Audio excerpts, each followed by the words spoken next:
Well, it's a happy time and a happy place and a happy anniversary to Doctor Who. Welcome to my podcast. I'm Toby Haydock, and I'll be choosing my 5 favourite things about a Doctor Who story chosen by a friend of mine. Will their 5 favourite things be the same as mine? Well, welcome everybody, and welcome to this 61st anniversary celebration for Happy Times and Places.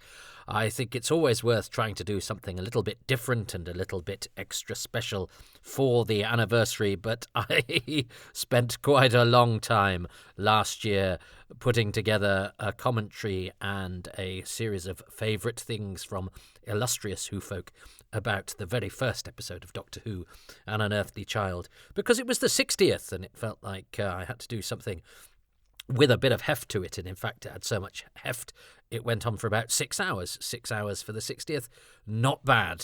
So this is obviously going to be 6 hours 10 minutes for the 61st. No, it's not. So I've asked the kind people on Patreon, that's my Patreon page, patreon.com/Toby Haydock, if you would like to go there and see the goodies that there are available for a very small remuneration. And, well, that would help me to produce the sort of gold you're about to listen. Well, I hope you enjoy it. I've deliberately kept it a secret, even in the title, what this is, because there's nothing like a surprise party, although we know that the party is in store because this is coming out for the 61st anniversary. However, I thought I'd keep the contents a little secret. I had various suggestions on Patreon for what I should do. Among the most popular was a commentary for An Adventure in Space and Time, because I'm in it for several seconds, and I would like to do that at some point, but I fear I have to limit the favours I ask Mark Gatiss. I ask him about a favour a year, and I'd recently asked him for one. I can email him and I can drop him a line, but I think the reason I can is because I don't bother him too much. I would like to think so anyway. So I decided that we'll keep our powder dry on that one, but one day I hope to strike with Mark and see if he will give me his 5 favourite things about An Adventure in Space and Time, and then maybe we could do a special commentary on that. But this was an equally popular suggestion. I think some of the suggestions were tongue-in-cheek, but nonetheless, what is an anniversary and a party if we can't have a bit of fun and a bit of silliness? But also, I have to say, there's a serious point to this, because I think it surprised me how much fun I've had doing this, and what a switcheroo this is from my attitude and it's fair to say quite a lot of people's views of the piece of entertainment we're about to consider. And also, I have to say, we are blessed, and I didn't realise how blessed, and I will explain after we've heard from our special guest to have interviewed the person who is choosing their 5 favourite things about this particular slice of Doctor Who. I interviewed him many years ago, and there's quite a fun story behind that. But since then, he hasn't done any other interviews about Doctor Who, and yet when I've asked him, he's considered it very thoughtfully, and on this occasion, yes, for the second time, he's decided to give his time to me, and I'm extremely grateful to him for that. And obviously, I haven't listened to what his favourite things are. If you're a newcomer to Happy Times and Places, the person watching the slice of Who that they have chosen chooses 5 favourite things about it, and as I watch and commentate, I have to choose my 5 favourite things about it, and at the end we compare notes, because I haven't heard what they've sent me, and I win if I choose at least over half the favourite things that they have also chosen. So I have to be kind of I have to play tactically in some ways, or hope that my taste aligns with theirs. But it's really the friends we make along the way. So I never expect to win. I think I've won about 3 times out of about 200 episodes. So anyway, listen up. We are going to hear from a very special guest who I am delighted has kindly broken his silence to contribute to this. and I know he's good. I have listened to his introduction, which I thought was touching and interesting, and I think it will give us a really nice perspective on this celebratory weekend of Who that I hope comes from an unexpected and refreshing quarter and just puts a smile on everybody's face, because I think it's going to put a smile on mine if this introduction, which as I say I have heard just to make sure all the technology was on our side and because it has no spoilers within it.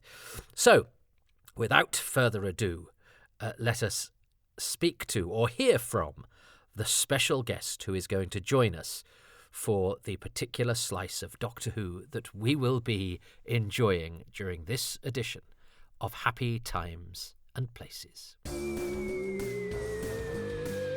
Hello, Toby. Thank you so much for the invitation to do this, and indeed for affording me the privilege of contributing to your Happy Times and Places podcast. My name is David Roden, and I am one of the two writers of the story that we are discussing today, Dimensions in Time. When I wrote Dimensions in Time, I was 22 years of age, and it was my first ever TV commission. I'm now 53, and I've worked in television ever since. With the benefit of hindsight and all the things that I know now that I didn't know then, I just wish that somebody out there would invent a time machine so I could leap into it and travel back 31 years to May, June 1993, and I could rewrite, take a different approach to the script of Dimensions in Time. That said, I'm incredibly fond of the story. It holds a very, very special place in my heart, and finding 5 favourite things to talk about for you, Toby, has been an incredibly difficult job. I haven't watched it in a long, long time, and I watched it earlier today in preparation for this, and I'm going to watch it again in a moment. But memories came flooding back when I watched it earlier on this afternoon, so I'm really looking forward to watching it again. So I've got a pen and I've got a paper, and I'm going to start jotting down notes. So brace yourself. Now let me set the scene. I'm at home, and I'm actually sitting in the lounge of my childhood home in Staffordshire. It's a dark, wet November evening outside, and the fire is lit. Now, although the TV in the corner of the room is a modern TV, it's standing in exactly the same position as my parents' old Philips television was when I watched my first ever Doctor Who story, which was Invasion of the Dinosaurs. And it was in exactly that same position when Tom Baker regenerated into Peter Davison, and it was exactly in that same position when I sat down to watch the original transmission of Dimensions in Time in November. I think it was the 26th and 27th of November, 1993.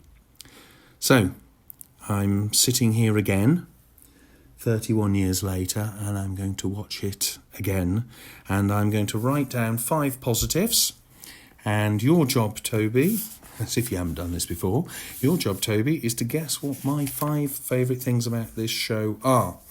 Now, I know there are a lot of mixed opinions about Dimensions in Time. Some people absolutely loathe it, and some people absolutely love it. But I'm really proud of it. I'm proud of the fact that we raised a huge amount of money for charity.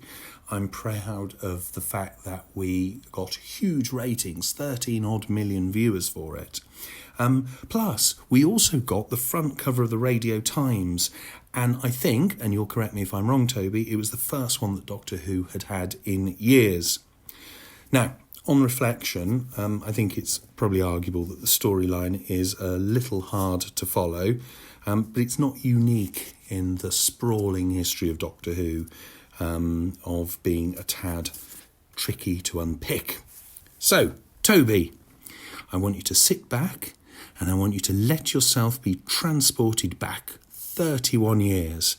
And I want you to enjoy 12 minutes of joyful nonsense. I'm looking forward to hearing what you think my 5 favourite things are. Will you guess them? We will find out. Anyway, best of luck, Toby, mate, and I will see you on the other side. Cheers. Yes, that's right. The special guest we have for this podcast is David Roden, the co-writer of Dimensions in Time, for it is Dimensions in Time that we are watching for this celebratory 61st anniversary edition of Happy Times and Places. So it's an exclusive and a bit of fun and much requested, as I say. David contacted me quite early on in the process of my doing Who's Round, the commentary podcast I did for Big Finish during Doctor Who's 50th anniversary. Oh my good lord.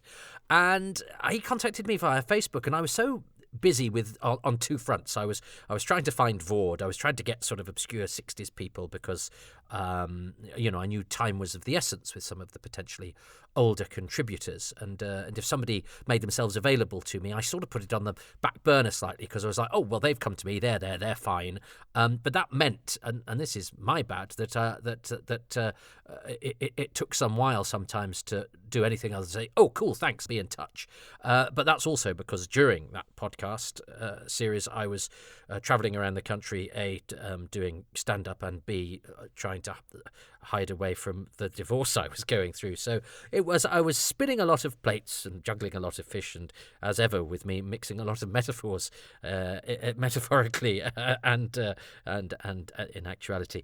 And so I did it, but I did eventually. I went, oh, I should get it back in touch with that Dimensions in Time guy. But and one of the things that had put me on the back foot was because he now labours under a different name.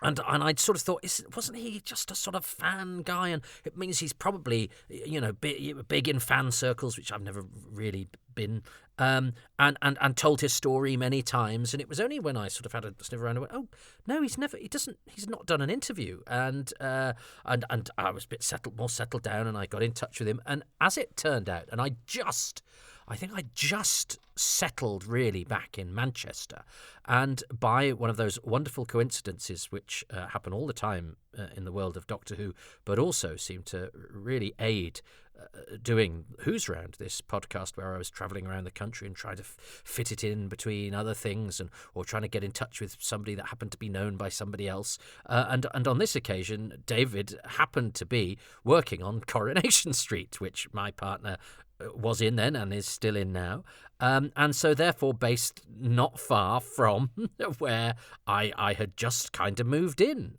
because that's also something that happened that year. So fate was on our side, and so I hooked up with David. And I think one of the other reasons I'd sort of put it off was because I was sort of wanting to get a first-hand anecdote from every televised story, and I was kind of like, does Dimensions in Time count, and blah blah blah blah.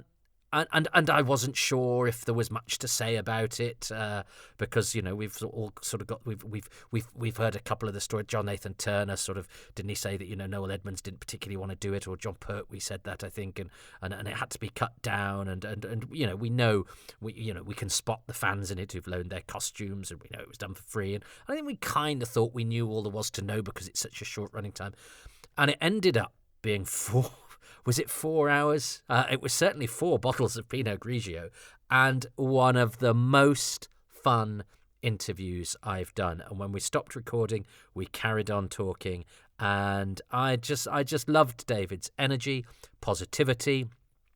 There was no, and in terms of Dimensions in Time, there was no false modesty, but nor was there any sort of braggadocio. I think David was very circumspect about it, but very honest, and also very sort of unfazed.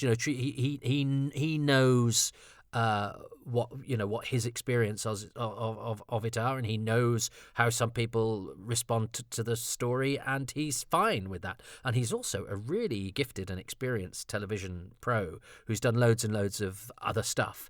But there's none of that. Yeah, and this is something I did when I was starting out, so I'm not going to talk about it. Or and nor is that. So sometimes we play little, or TV professionals play little games with themselves and with us to sort of go, well, this was when I was younger and it's not important, or this was when I was young and I was amazing when I started, and I got none of that.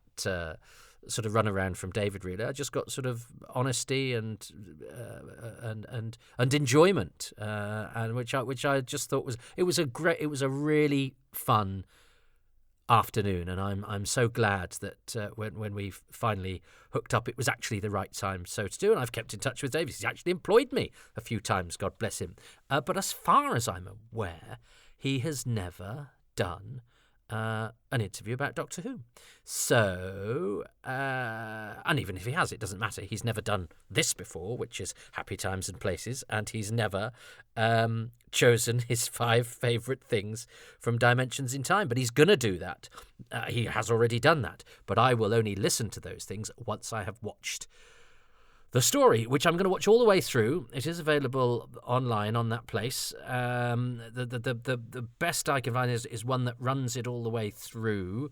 But it contains the opening bit with Noel Edmonds and John Pertwee, and sort of bridges the gaps with the sort of Noel Edmonds bookend. So I'm going to watch through those as well because it's so short. Beware, one of the ones online actually has the Noel Edmonds opening and then cuts the title sequence. I'm going to watch with the title sequence. That is how I watch my Doctor Who's. I don't skip titles, nor do I skip credits, although there are none on this. And I will talk. Well, first of all, I suppose my experience of Dimensions in Time. I was at university, but I had a friend because I couldn't even afford really video cassette tapes, and I wanted to anything I wanted to record, I wanted to be first generation. I wanted to be in good quality. So actually, my friend Chris recorded Dimensions in Time for me. Or did me a copy, or I think he recorded it for me onto a Scotch tape.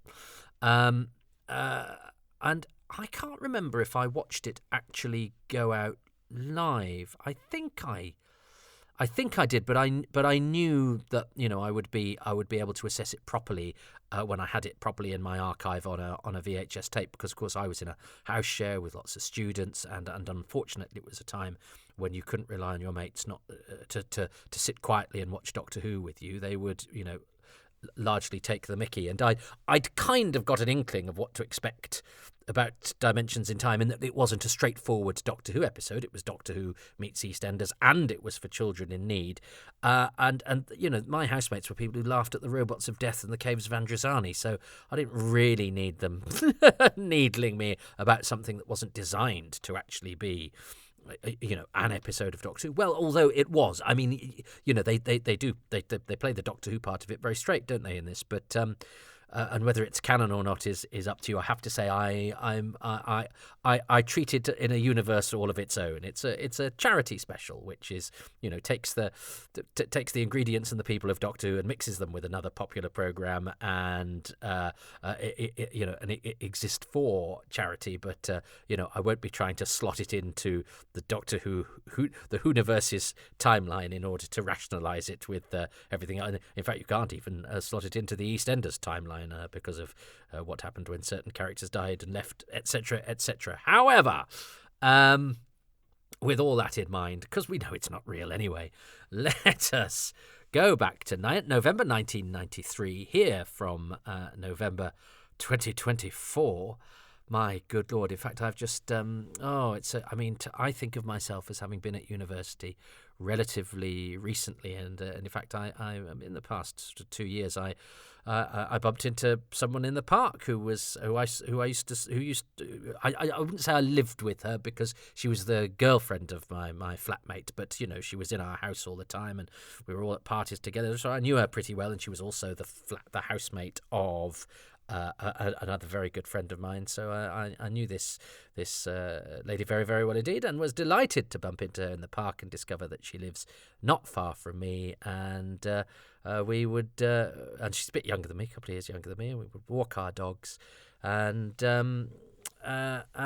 as many people seem to be, or maybe it's just my age, she sadly just died just very suddenly a few weeks ago. And I was digging around and I found a photo of her, and I put because we have a dog walking group on our WhatsApp, and of course people going, and it's a memorial service in a couple of weeks, and blah, blah, blah. And so I put this picture up, and I said, oh look, I found a picture of her from our university days, and I said, so this is and I was expecting to say I knew it wasn't really 5 years ago, I knew it was a while ago, but I thought it's about 20 years ago. It's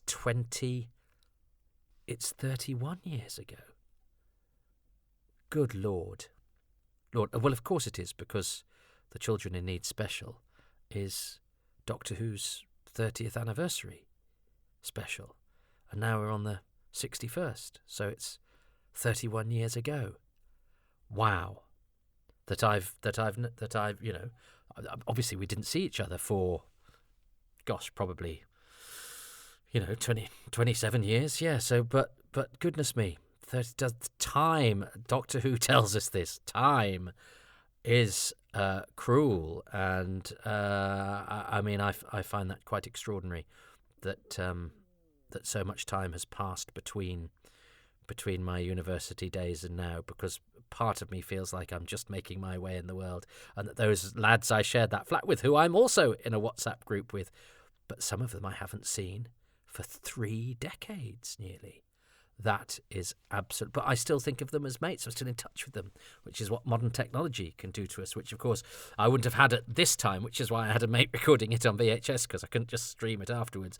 And the technology, of course, of 3D, which really caught on, and which is why we're all watching television in 3D right now. I will not be watching this with 3D glasses. I do not have any, so I may be neglecting the 3D aspect of this particular production. So apologies to all those who made it, including, it's worth mentioning, the director, Stuart MacDonald, who was the foremost sort of studio director of his time, and he died only last year, the year before last. I'd actually told David about it, and David was very, very upset, because he had a lot of time for Stuart, and I wish Stuart didn't even get an obit anywhere, really, and he really should have done, because he directed all the big lottery shows and any big studio show that was on the BBC. He was your go-to director, really. But because he was that guy, he was who was allocated to do Dimensions in Time, even though it wasn't a studio show, it was on the East End as lot. But because the I think the rest of the Children in Need programme was under his purview, he did the Doctor Who slot as well.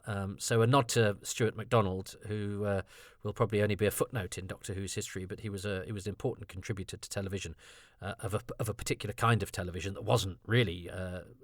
It didn't really cross over into Doctor Who, apart from on this occasion. So there we go. Let us watch Dimensions in Time, the Children in Need 1993 Doctor Who special, in 3, 2, 1. Yes, I'm wondering if I'm regretting giving you that context about university and then musing on a friend who's just died. But no, I think it speaks to how Doctor Who drops in at various points in our lives, and this is a part of Doctor Who that I was there for, but I don't think about very much. But when I do think about it, it takes me back to a part of my life which was a huge and important, very present part of my life. The university years are profound and exciting.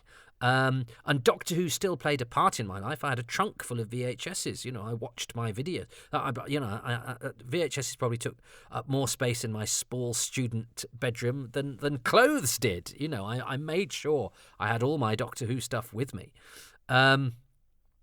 But it was hard to fit it in around university life, because it didn't even really, apart from the odd person, it wasn't cool nostalgia at that point. I'd kind of hoped it would be, but even my sort of most alternatively hip sort of mates kind of were kind of thought Doctor Who was a bit naff.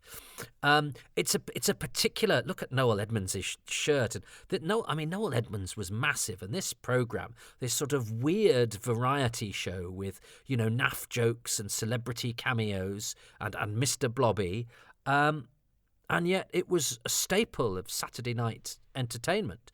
And I'm not going to knock it. I don't think it wasn't bad. It was good sort of family, daft entertainment. I'm coloured in my view of it because I have heard that Noel Edmonds, tried to have two of this cut down so it didn't impinge on his show too much, and and he was a bit snarky about Doctor Who on other shows. So, there's a lot of resentment to me about this because of the way that Doctor Who was viewed at the time. So, of course, I was automatically like, well, stuffed heads of William Hartnell and Patrick Troughton. But the other way of looking at that is, well, they're trying to include them. David Bradley was clearly unavailable, hadn't been thought of yet. So, it's a way of including the first two Doctors. I don't think it really works. But, this is a work of absolute compromise, isn't it? I actually quite like the speeded up title sequence because the original one's way too long, and I quite like the sort of funky theme tune as a sort of nostalgia kick. I don't think I did at the time. This is a really weird opening, isn't it? But how amazing that Tom Baker, who would not do the Five Doctors, which is a magnificent piece of work, for an anniversary when the show was on the telly, for whatever reason, as a favour or because it's children in need, decides to turn up. And in true Tom Baker style, he doesn't want to do it with anybody else. He's clearly reading from a script. He's got to tell us, even if only subliminally, that he's the most important Doctor Who, and he doesn't really give a monkeys. And yet, if he really didn't give a monkeys, why would he show up? So it's this wonderful. It's Tom Baker. It's a microcosm. It's Tom Baker all in one go here. This sort of it's special to have him, but it's also you're slightly torn because he's kind of phoning it in. But also Andrew Beach is stuck behind a roundel of the TARDIS. So yeah, Tom Baker's but at the time Tom Baker, and it was on the front cover of the Radio Times. But Tom Baker is back as Doctor Who. He did what the Five Doctors couldn't, and what a delight to have Samuel West, who then was a bit of a rising star. I was very impressed that Sam West was in Doctor Who because he was known as a funky young thing to watch, and he's got an earring, which is quite that's quite cool for Doctor Who in those days. Not many people have earrings in Doctor Who. Not many men have earrings in Doctor Who. Rodney Bewes does, doesn't he, in Resurrection of the Daleks, but that's trying to be quite funky. But yeah, and I know he's called Sir, isn't he, because they were hoping to have Sir Ian McKellen. But Sir Ian McKellen has now been in Doctor Who, and Sam West, he's done Big Finish, of course, but he's not been in TV Doctor Who. And he's a fan of the show, I think. I met him when he was doing University Challenge, and I was doing the warm-up, and he was one of on the celebrity one, and we had a brief chat, and he's been very nice to me on Twitter, but and he's just lost his father this past week or so, Timothy West, that great actor. So anyway, it's quite right that they would start. They've got the Cutty Sark, which is quite fun. It's nice to film around.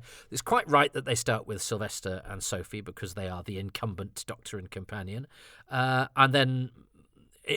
This looks fairly straightforward right now, doesn't it? You go, okay, well, we've still got Ace, so we've gone back a Doctor, and here's Sanjay and Geeta, and this becomes canon soon because Geeta, the actress Shobu Kapoor, who's as well as being in the Holby City Christmas special that I was in many years ago, also finds her way into Journey's End, where she gets obliterated by the Daleks. So, and her character is not given a name in that, so I think she's just woman, isn't she, or woman hostage or something. So she could be Geeta from EastEnders. So in a way, that has canonised, not her appearance has canonised EastEnders, and therefore and Dimensions in Time into the Doctor Who universe because of her doomed appearance in Dimensions in Time. So you see, you can make it all work. I think this is rather kitsch grandeur to John Pertwee having a chat with Pauline Fowler, the two most bouffant icons of popular television programmes of their kind. It's Madam, what year is this? I think there's something rather gorgeous about that. And I do like the wheeze. It is a good wheeze, isn't it? To go, well, how can we have fun with the idea of time travel Doctor Who time travel, well, we're used to, but if we're doing it with EastEnders, we can have fun by having Ian Beale as a child, Ian Beale, the awful Ian Beale from Doctor Who. It's nice to see him from EastEnders. Nice to see him as a kid, because we didn't do that because EastEnders wasn't around in 1973. But to have fun with the younger versions of the characters and the older versions of the characters, although at one point Kathy and Pauline were both dead by the year that they were supposed to be in this, although Kathy then came back from the dead, which is usually the sort of thing that only happens in Doctor Who. But if you're going to do a children in need special, I think the idea of going, well, let's have fun with... And remember, Doctor Who had been cancelled, so having it married with EastEnders gave it a certain... and look, they've bothered to get the train going, which I think EastEnders itself had not done at that point. So they've put the train... I love the way that Elizabeth Sladen puts her two hands behind her back when she says hi, because that's a very Sarah Jane bounding up to Doctor Who and being all sort of casually game for action. So that's and it shows that she absolutely hasn't lost it. And it's nice to see these two together, and nice to see her in an Andy Pandy costume. But and the camera's moving around a bit, isn't it, because it's trying to do the 3D thing, which I'm not appreciating because I'm not watching the 3D version. But Michael Leader behind them there, who's the milkman in EastEnders, is one of the pteroleptils in The Visitation. He used to drink at a club I'm still a member of, the CAA in London. Appreciator of a fine whiskey, Michael. Sadly, no longer with us, and he did get a nice moment when Barbara Windsor left EastEnders, because I think he was her favourite. He was an extra, but he would occasionally get the odd line and the odd credit. He was one of those actors, Michael Leader. But he was always a bit reluctant to chat about Doctor Who and stuff. I think because he'd done EastEnders for so long, and I think that was what he identified himself as being. He was the guy from EastEnders, and he was a sort of regular extra. It's tricky though, isn't it? That the time bending of this, and look, the 3D's going wild, but because it makes sense to me that the Doctor is changing as he goes backwards, but the fact you get one companion, two companions, I mean, it doesn't really matter. It's a celebratory shindig, and I think this is one of the difficulties of Doctor Who in the 80s. And it's like when I stood on one of the recent Doctor Who sets recently, and a set does not look very good until it is filmed. That's not because it's a bad set, it's because you don't need to make it out of real solid stuff. You make it out of cheaper stuff to be on television. That's the illusion. Andrew Beach again, all of these are fans, isn't it lovely? But these costumes, if you were to film them now, they would be sprayed with liquid, there would be a filmized effect, there would be lights, there would be filters. In the stark outdoor videotape, they look like exhibits from an exhibition. They don't look like organic creatures. And I think that's one of the problems with this. But that would have been one of the problems with Doctor Who if it was being made at this time. And it had started to be a problem with Doctor Who, is that it was because it was made on videotape, it was struggling. And it does occasionally look like light ent. And this is light ent. But... I love the fact that they have a cliffhanger, and I really love the fact that one of the two choices, I think it's again a great idea. I mean, as it turns out, it's not really a big moment. But who do you want to help Doctor Who? And it gets a laugh. Mandy, who was a popular character at the time, she was huge. Nicholas Stapleton and Big Ron. Big Ron, who had actually been Ron Tarr, who was one of my favourite EastEnders characters, because like Michael Leader, the milkman, in fact, he was more prominent than him. Big Ron was a character who was always a sort of supporting artist, but would occasionally get a line. And I remember the first time he was credited as Drunk Ron Tarr. But you don't need me to list all of Big Ron's credits in EastEnders. He was only in Doctor Who the once. But I always loved Big Ron, and because I loved the underdog, I always liked it if he got a line and got a credit. And the fact that he was, easily recognisable. He was also in the Do It All advert, which was rather a famous thing here. But I was delighted that they chose Big Ron. I was gutted that he didn't, spoilers, that he didn't win, as we will see very shortly. And I've never actually seen the version where they used the version where Big Ron saves the day. I hope it exists in an archive somewhere. David, do you have it?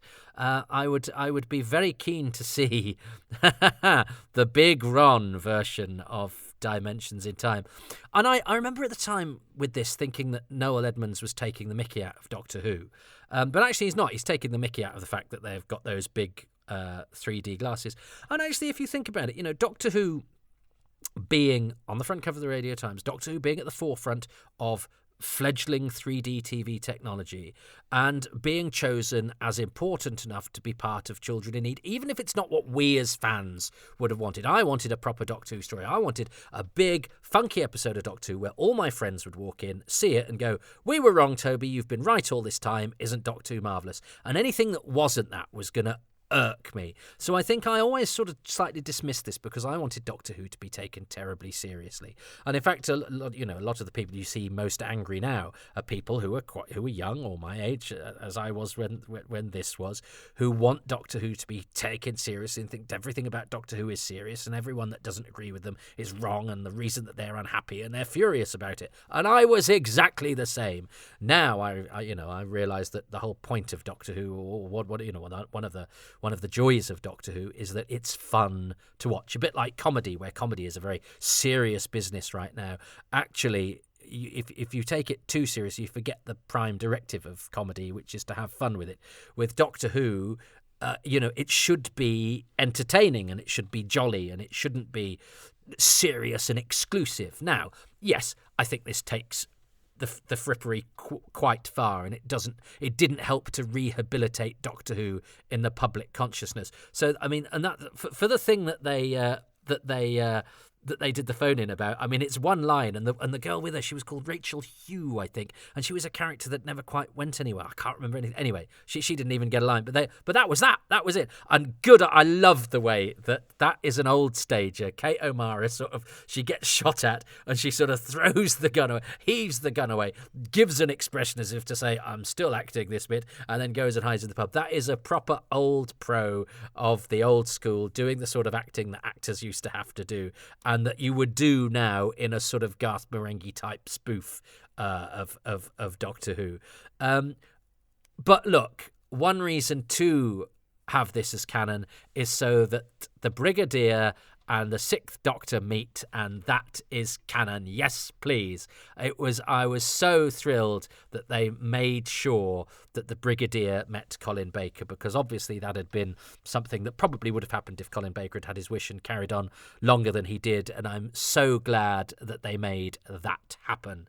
And I have to say, I think this is a match made in heaven. Again, there was a feeling that that because EastEnders was so popular, it was hugely popular at this time, and the Mitchell brothers were massively popular. It's mad to think that Steve McFadden is still in it, but I think that the confluence of the Mitchell brothers and Romana, the down to earth sort of cheeky, cockney, lovable rogues of the Mitchell brothers, and the, deliciously hoity-toity time lady Romana, played by Lady Sarah Ward, is fantastic. Mike Reid, another Doctor Who extra. He was an extra in The War Machines. We can see him in The War Machines, and I quite like that. That bridges the gap really between what's serious and what's silly. Mike Reid doing a little turn. I don't think Deborah Watling is trying to be funny there, but I do think Who Was That Terrible Woman is quite funny. But I mean, I cannot fathom how anybody would sort of follow this, but I believe it was hugely truncated, and obviously it's massively compromised. I thought the scene where Mandy surprised the Rani and she sort of rather lamely points a gun at her and then she runs off, and the bit with Caroline John that's where I think the direction really struggles there a bit. But if you think about it, they're doing this 3D, which is why you've got this giddy camera work. You're doing it on the existing set. You've got all EastEnders actors coming in when they're available for free, and some of them might be doing it in their lunch hour. So to me, it's also very much in the spirit of Doctor Who, is that people are doing it out of the goodness of their hearts on this occasion for charity, and not just Doctor Who people. Sylvester McCoy doesn't know his lines. I think there's an issue there, and there's a bit of there's a bit of there's a bit of ADR here as well, isn't there? But it's nice that they bookend it with, and K9 turns up as well. But it's nice that they bookend it with the current Doctor and companion. It suggested to me that the show was still alive. Do you know what I mean? That we've still got the Doctor and Ace. I don't know why Colin Baker gets missed out of this montage.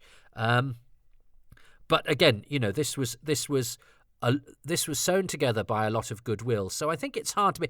I was deeply angry at the time, as I say, because I wanted the dark dimension or whatever. And these these effects are not great.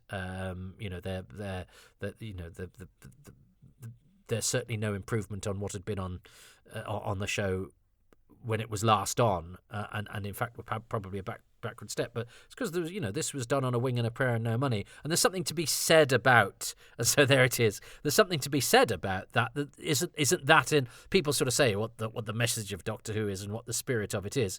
Well, I would say the spirit of Doctor Who is hasty improvisation. It's a sense of humour. It's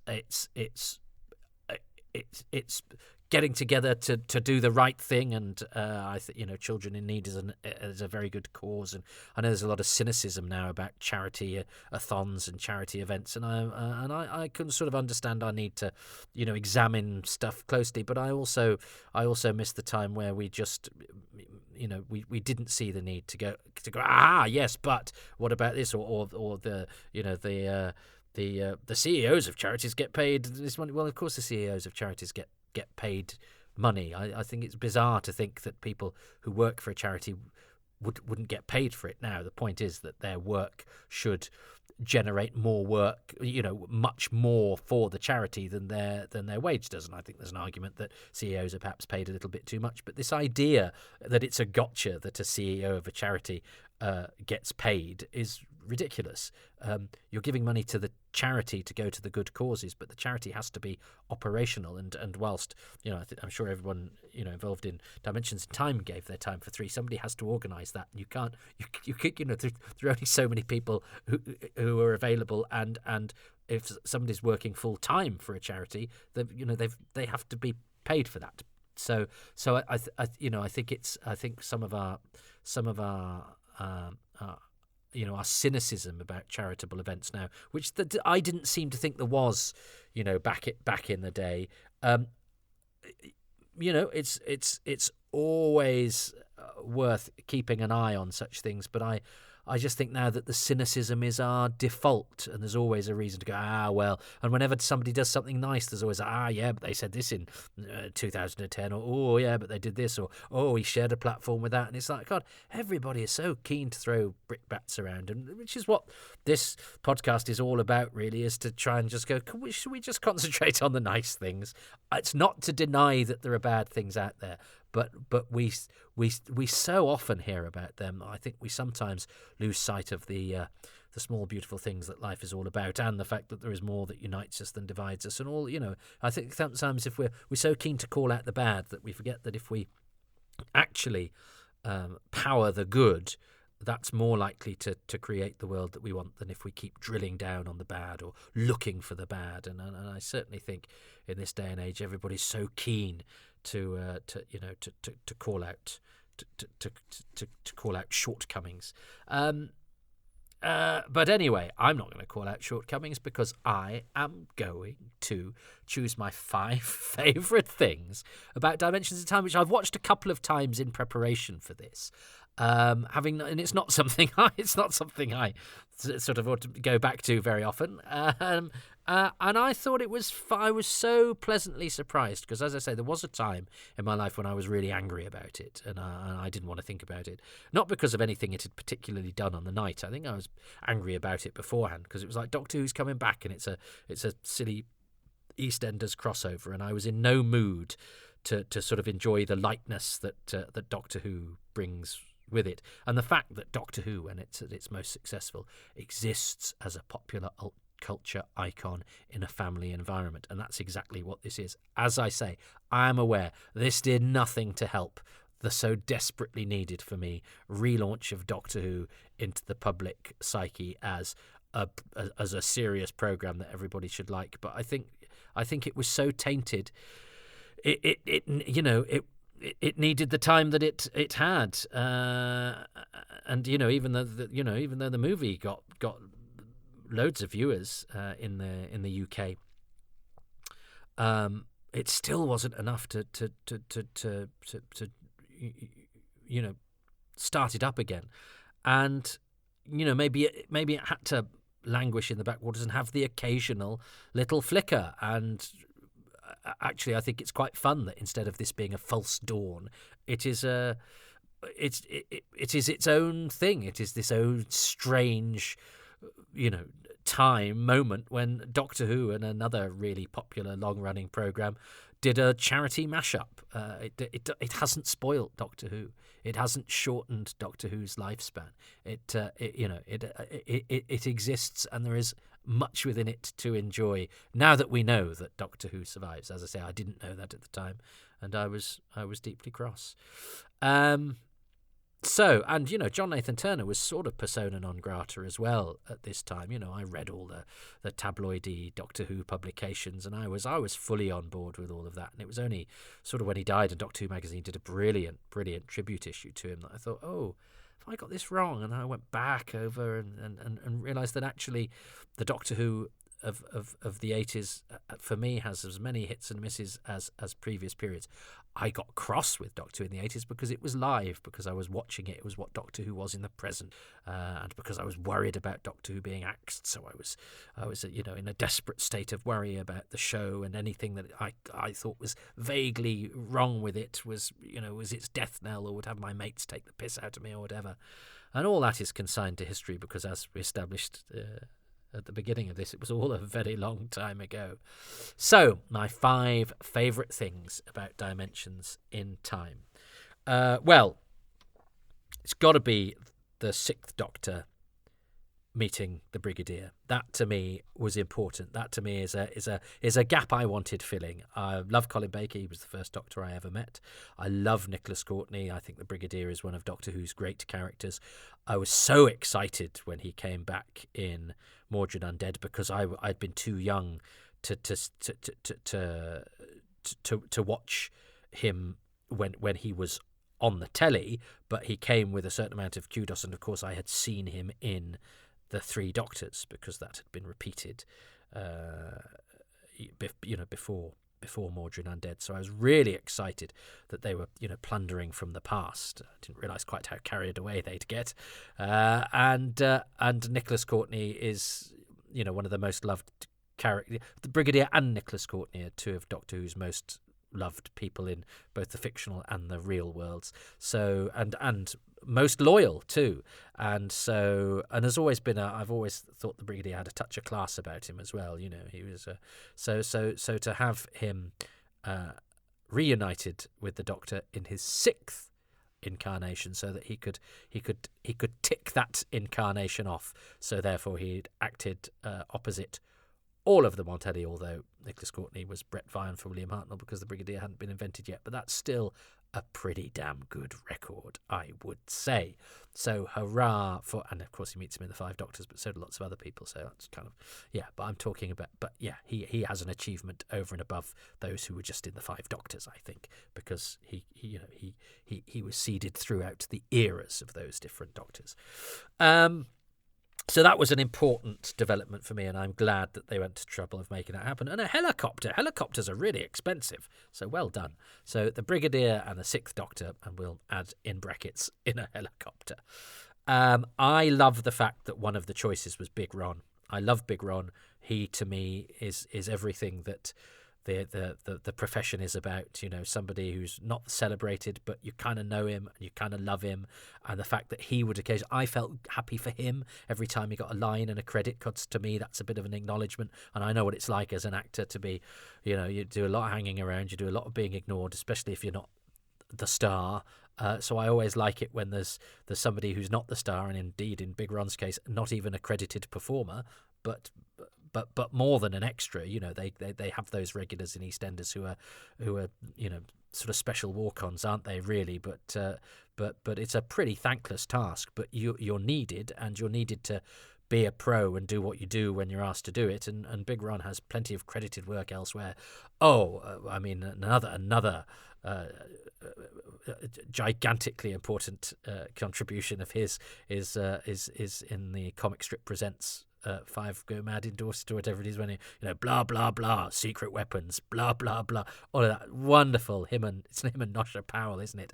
Oh, and I think in another of the comic strips he gets he shares a cell with Adrian Edmondson, and I think you see his bottom, and he goes, "It's the most natural and beautiful thing in the world," because he as he's looping up. So Big Ron, as well as Danny Peacock, another comic strip regular who is Nord in Greatest Show in the Galaxy, and I was so pleased when he turned up in that, was in the Do It All advert where three guys, I don't know who the third one was, right in, he's a teddy boy, sang "How do it all do it, or what they do it for, won't somebody tell?" And it was an advert that was on for ages, and I was like, Stanley Peacock, and it's that bloke, later Big Ron, and somebody else.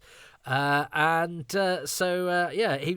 Ron is to me a bit of a TV icon, but not one that will ever be celebrated perhaps as much as he should. And I like the fact that Doctor Who, when it was doing its EastEnders confluence, it could have gone, should we ask a Mitchell brother? Should we get Frank Butcher? No, it went, let's get Big Ron. And I celebrate that choice. The only sour taste it leaves is that the public that didn't realise that actually that was the better. Mandy was in EastEnders all the time. She was great. She's a good character, good actress. But that's why democracy doesn't really work. They got it wrong. Once again, democracy failed us. It's Joe Dulce keeping Vienna out of the top spot all over again, and a number of elections. I'll ask you to choose which ones, where democracy has proved to be an extremely flawed concept. And if you needed proof of that, it's the fact that the British public didn't realise that Big Ron was by far the better choice for Dimensions in Time.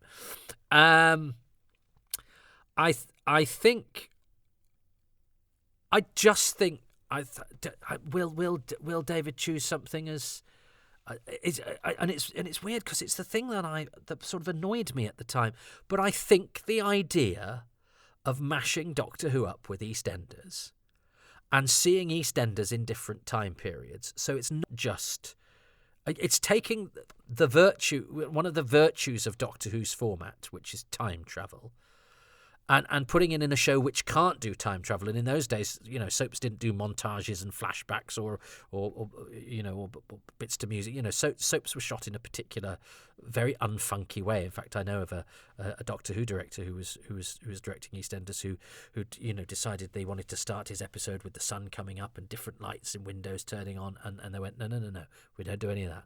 Point the camera at the actors and get it in the there's no directing anymore, love. And it was one of the things that made him realise that perhaps he wasn't going to be directing television much anymore.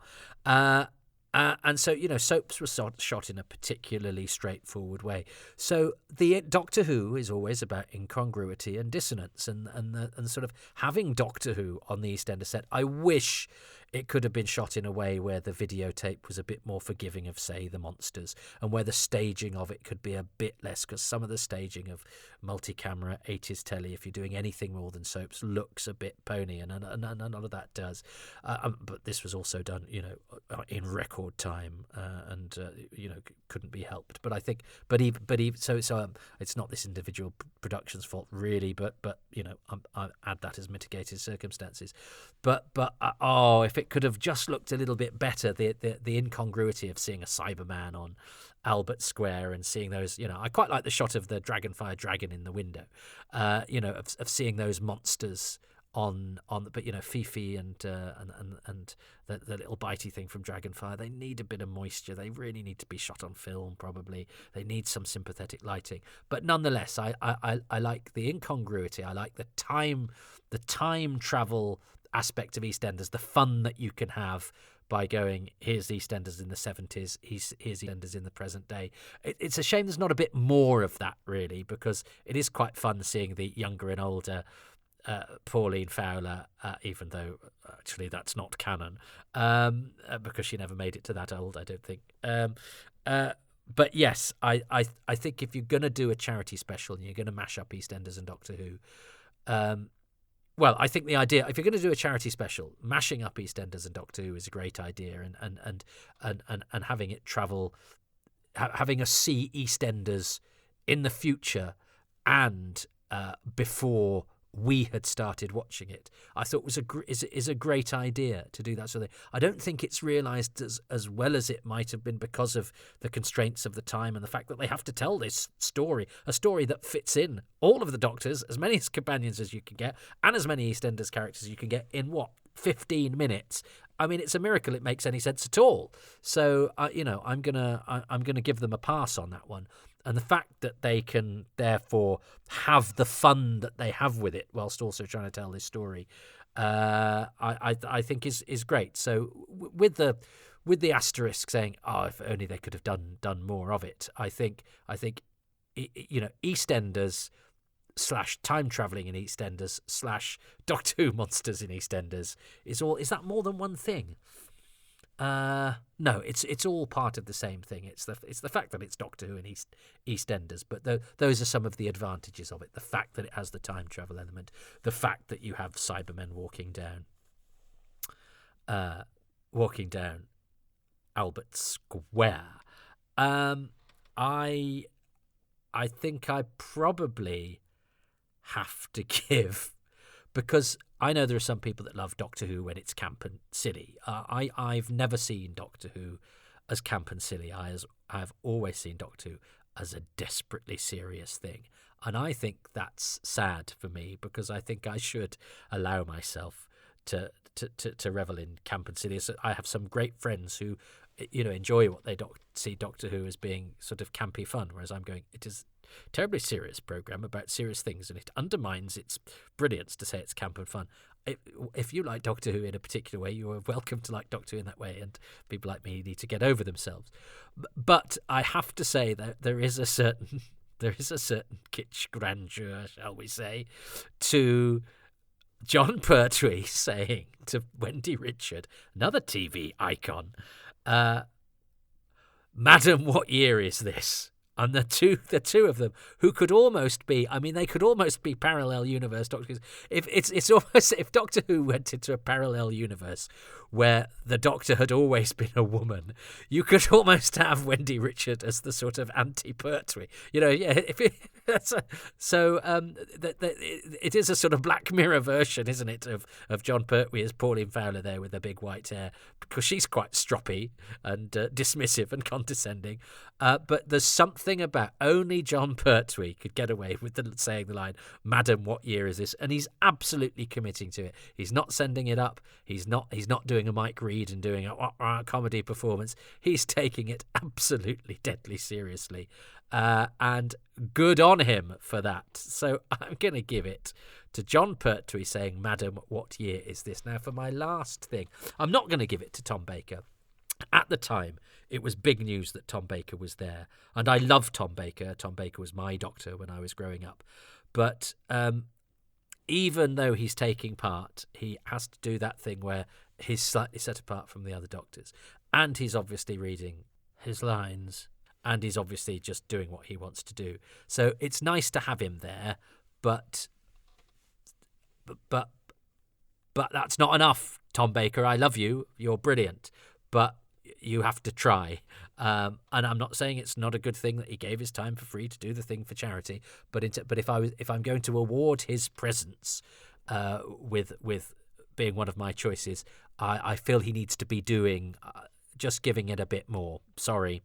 And I think that a lot of star actors could learn that lesson. Go, yeah, you can get away with just being you because you're amazing, but the bar should be higher for you. You should be, pulling yourself up on that bar, not casually resting on it. Is that an acceptable metaphor? I don't know, but at least I'm trying. Unlike some.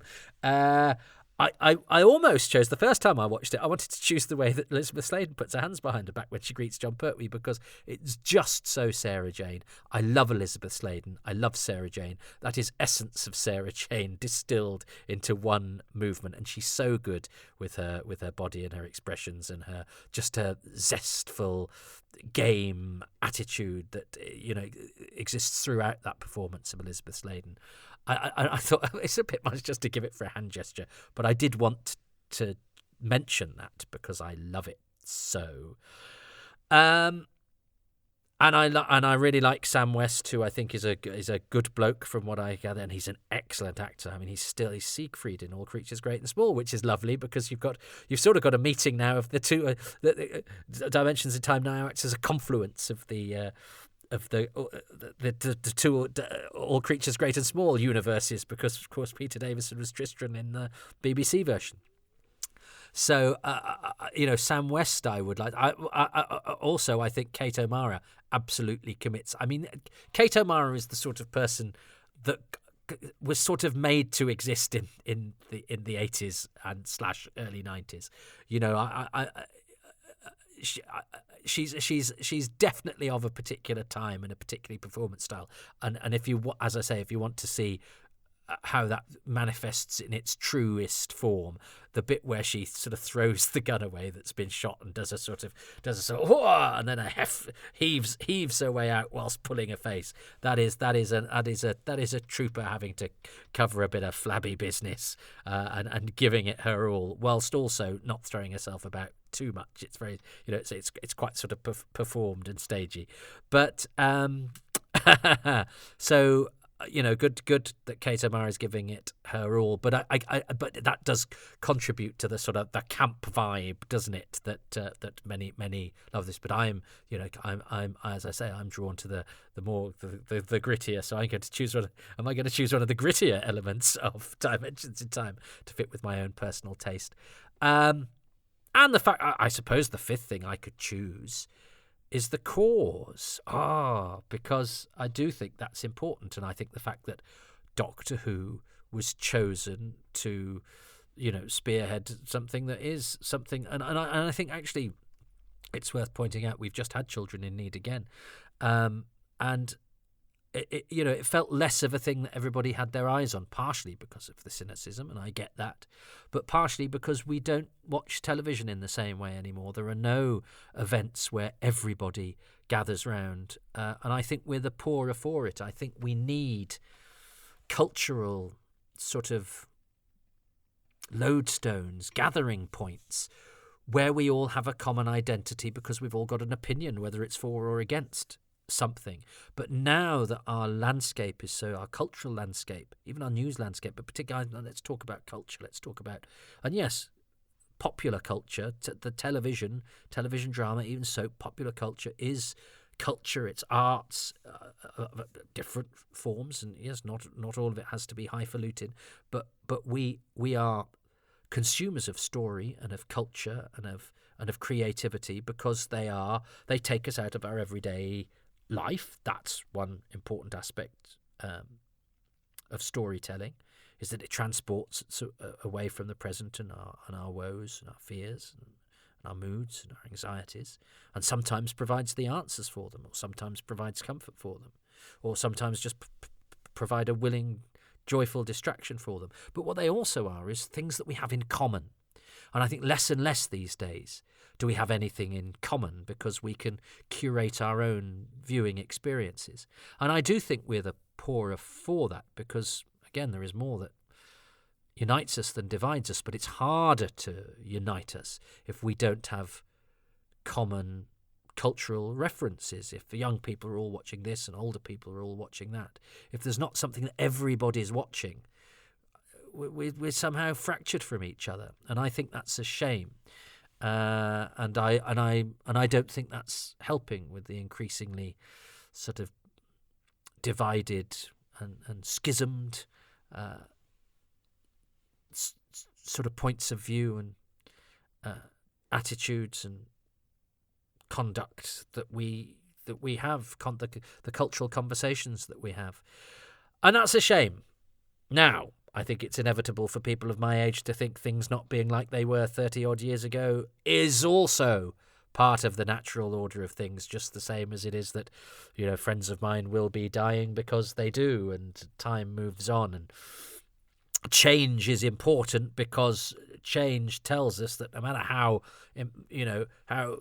relevant and correct and right we might think we are, our grandparents thought they were relevant and correct and right, and we came along with our different attitudes and our different way of doing things, and we created a world that they didn't particularly like, and what that meant was the world was being created by the people who are going to be living in it for the longest amount of time, i.e. younger people, not older people, which essentially means that, the older people have to kind of suck it up because that's what we did. And to be entirely dismissive of what is new is equally dangerous, because one shouldn't just disapprove of something because it is different from what was done when we were that age, because we were doing different things from what had gone on before. So we have to be mindful of that, even though young people are idiots and we were best. But anyway, listen, things changed. In 1993 we had this, and in 2024 we have the Reithian content of the Doctor Who YouTube channel. Anyway, so let us.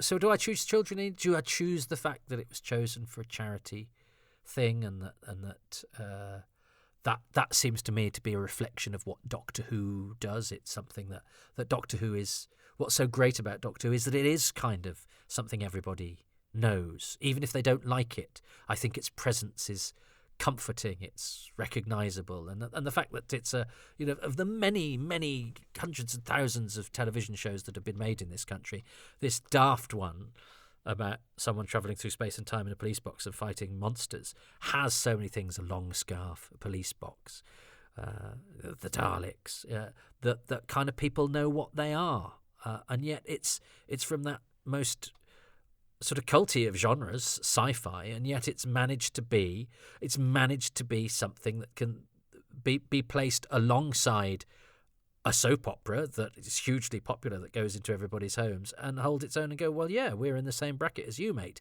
But it's much harder, I think, for Doctor Who to have put itself in that bracket, because it should be much less accessible.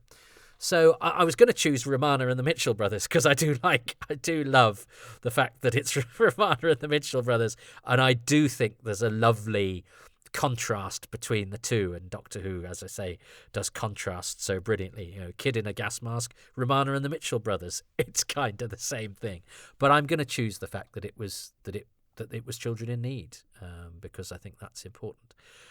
So the fact that it's children in need, and that Doctor Who was deemed important enough, even though it was off the air and unloved. It had enough residual energy at the base of that TARDIS central column to just boost it through one more time to be on primetime BBC One for children in need. I'm going to choose Madam, What Year Is This? Or shall I choose the Mitchell Brothers instead of that? Mitchell Brothers and Romana instead of that. Oh, the jury's out. Let me come back to that. It's a toss-up between Madam, What Year Is This? And Romana and the Mitchell Brothers. The EastEnders time travel, EastEnders Doctor Who crossover idea at the heart of it. The fact that it's Big Ron has been chosen, and the fact that the Sixth Doctor meets the Brigadier. So is it Madam, What Year Is This? Or is it Romana and the Mitchell Brothers? Oh, which one shall I choose? I'm gonna choose. It's a really strange scene, isn't it, where she just pops up in their shed. But the two boys play it very, very nicely, because they're not nodding and winking or trying to do anything that they don't normally do, and I think that's exactly the right way to play it. And they're certainly not pretending it's beneath them either, which if a few of these stars could have done. And we all know how Barbara Windsor reacted when Doctor Who won that popular television award instead of EastEnders. So there's always been that slightly rankled with me as well. And I think Noel Edmonds, because Noel Edmonds said with surprise, didn't he? It's Doctor Who. It's like, yeah, screw you. But let's not get into that. That's another my residual anger for the way that the BBC treated Doctor Who with such disdain over the years, and yet it still wouldn't lie down. So I think part of me had it again in. I was a guinea EastEnders a bit for that as well. But I think Madam, What Year Is This? There's something beautiful about that, though, isn't there? No.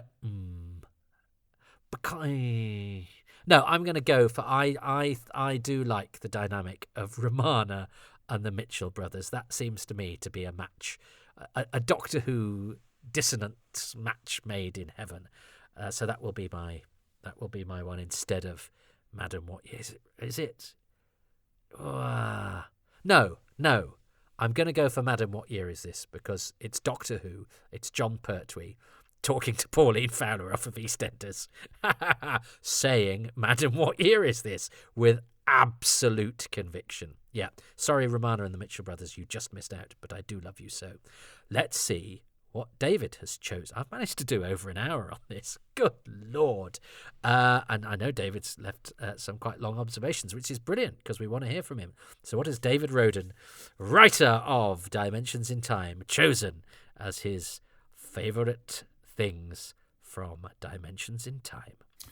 Right, Toby, you should now have just completed 12 minutes of Dimensions in Time, and you've probably got in your head some thoughts about what my 5 favourite things are. Now, as you know me personally, and we've worked together several times, you've probably got a better idea than you do for some people who you have on Happy Times and Places, what my sort of general taste level is. So you're probably in a better position to guess what my 5 favourite things are than you would for some podcasts. So here goes. Here is my number 1. So my number 1 was actually really tricky because there were so many fond memories I've got of this story, of being there, of making this story. So that is what it has to be, Toby. It's the memories and the stories from actually being there on the set. So here are a few examples of the things that I remember. Nick Courtney, who played the Brigadier, I mean, just a wonderful, gentle, sweet human being. And he was absolutely terrified of flying. And his introduction in Dimensions in Time was arriving inside a helicopter that landed in Greenwich. So in order to film the scene, they took the side door off the helicopter, strapped Nick Courtney into the seat nearest the door, took off, flew over the River Thames several times, and then with a cameraman over his shoulder, they flew in to land right next to John Pertwee and Bessie. But the whole time, the German cameraman, whose name was Tommy, was saying to Nick, lean forward. Poor Nick, when he got out of that helicopter, was as white as a sheet. He was absolutely terrified. Other things like John Pertwee hadn't seen Wendy Richard for quite a long time, and he decided to pop into the dressing room to see her before they went on set to film their scenes together. And it obviously, typical John, hadn't read the script, or at least hadn't read the entire script. He just read and learned his lines, hadn't realised that Wendy was playing an aged-up version of her character. And so when John walked into her dressing room, she was wearing her older makeup. And he proceeded to ask her, the moment he saw her, are you all right, Wendy? You're looking a bit old today. Thinking it was the real Wendy. Lalla Ward with Grant and Phil. She was completely bemused by the whole thing. Debbie Watling. Oh, God, I miss Debbie Watling so much. What a lovely woman. She arrived on set with her arm in a sling, in a cast. She'd been skateboarding a few days previously and had... skateboarding. Would you believe it? And she'd fallen off the skateboard and broken her arm. Sylvester and Louise Jameson, they just clicked like I've never seen a doctor and a companion click so quickly on set. As far as I'm aware, it was the first time they'd ever met, and they were just fantastic together. Great chemistry. And again, John Pertwee, Bliss Sladen, walking through the market in Albert Square.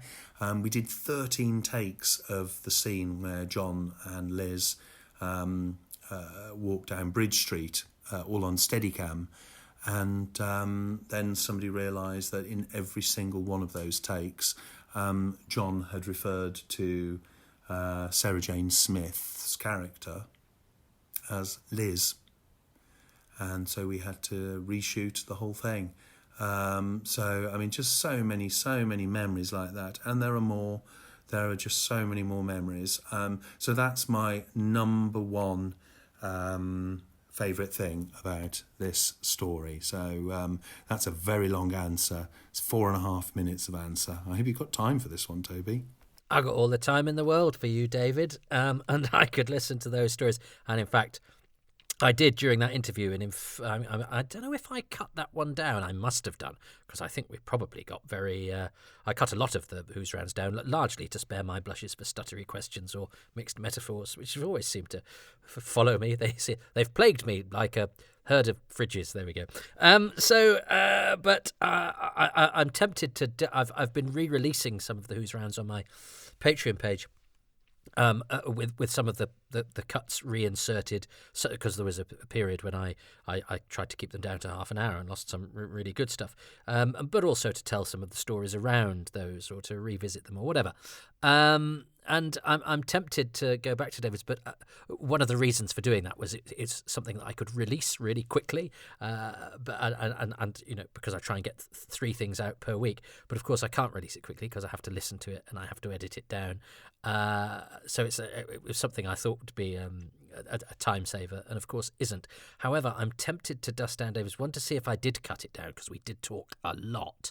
And to see if this, but I can't just whack it out without listening to it again. I also don't like listening to myself, unfortunately, but that's one of the hurdles I have to get over. But I will have to listen to it just in case we do say anything indiscreet.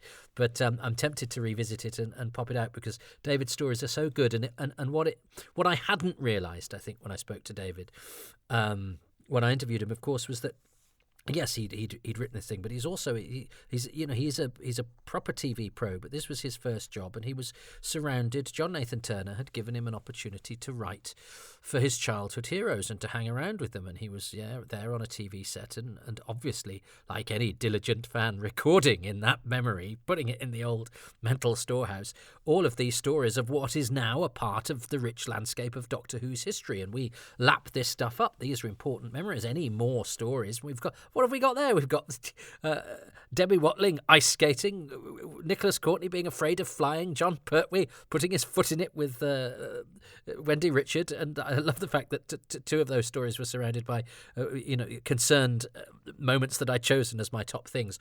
I think that is that's beautiful, and I love it for David that he was there. I've been very fortunate to meet many of my Doctor Who heroes, but more in a sort of interview situation or green room situation, which is lovely. But I think it's something different to work, to be in the thick of it, to be with the costumes and the grease paint and the monsters and the cast of EastEnders.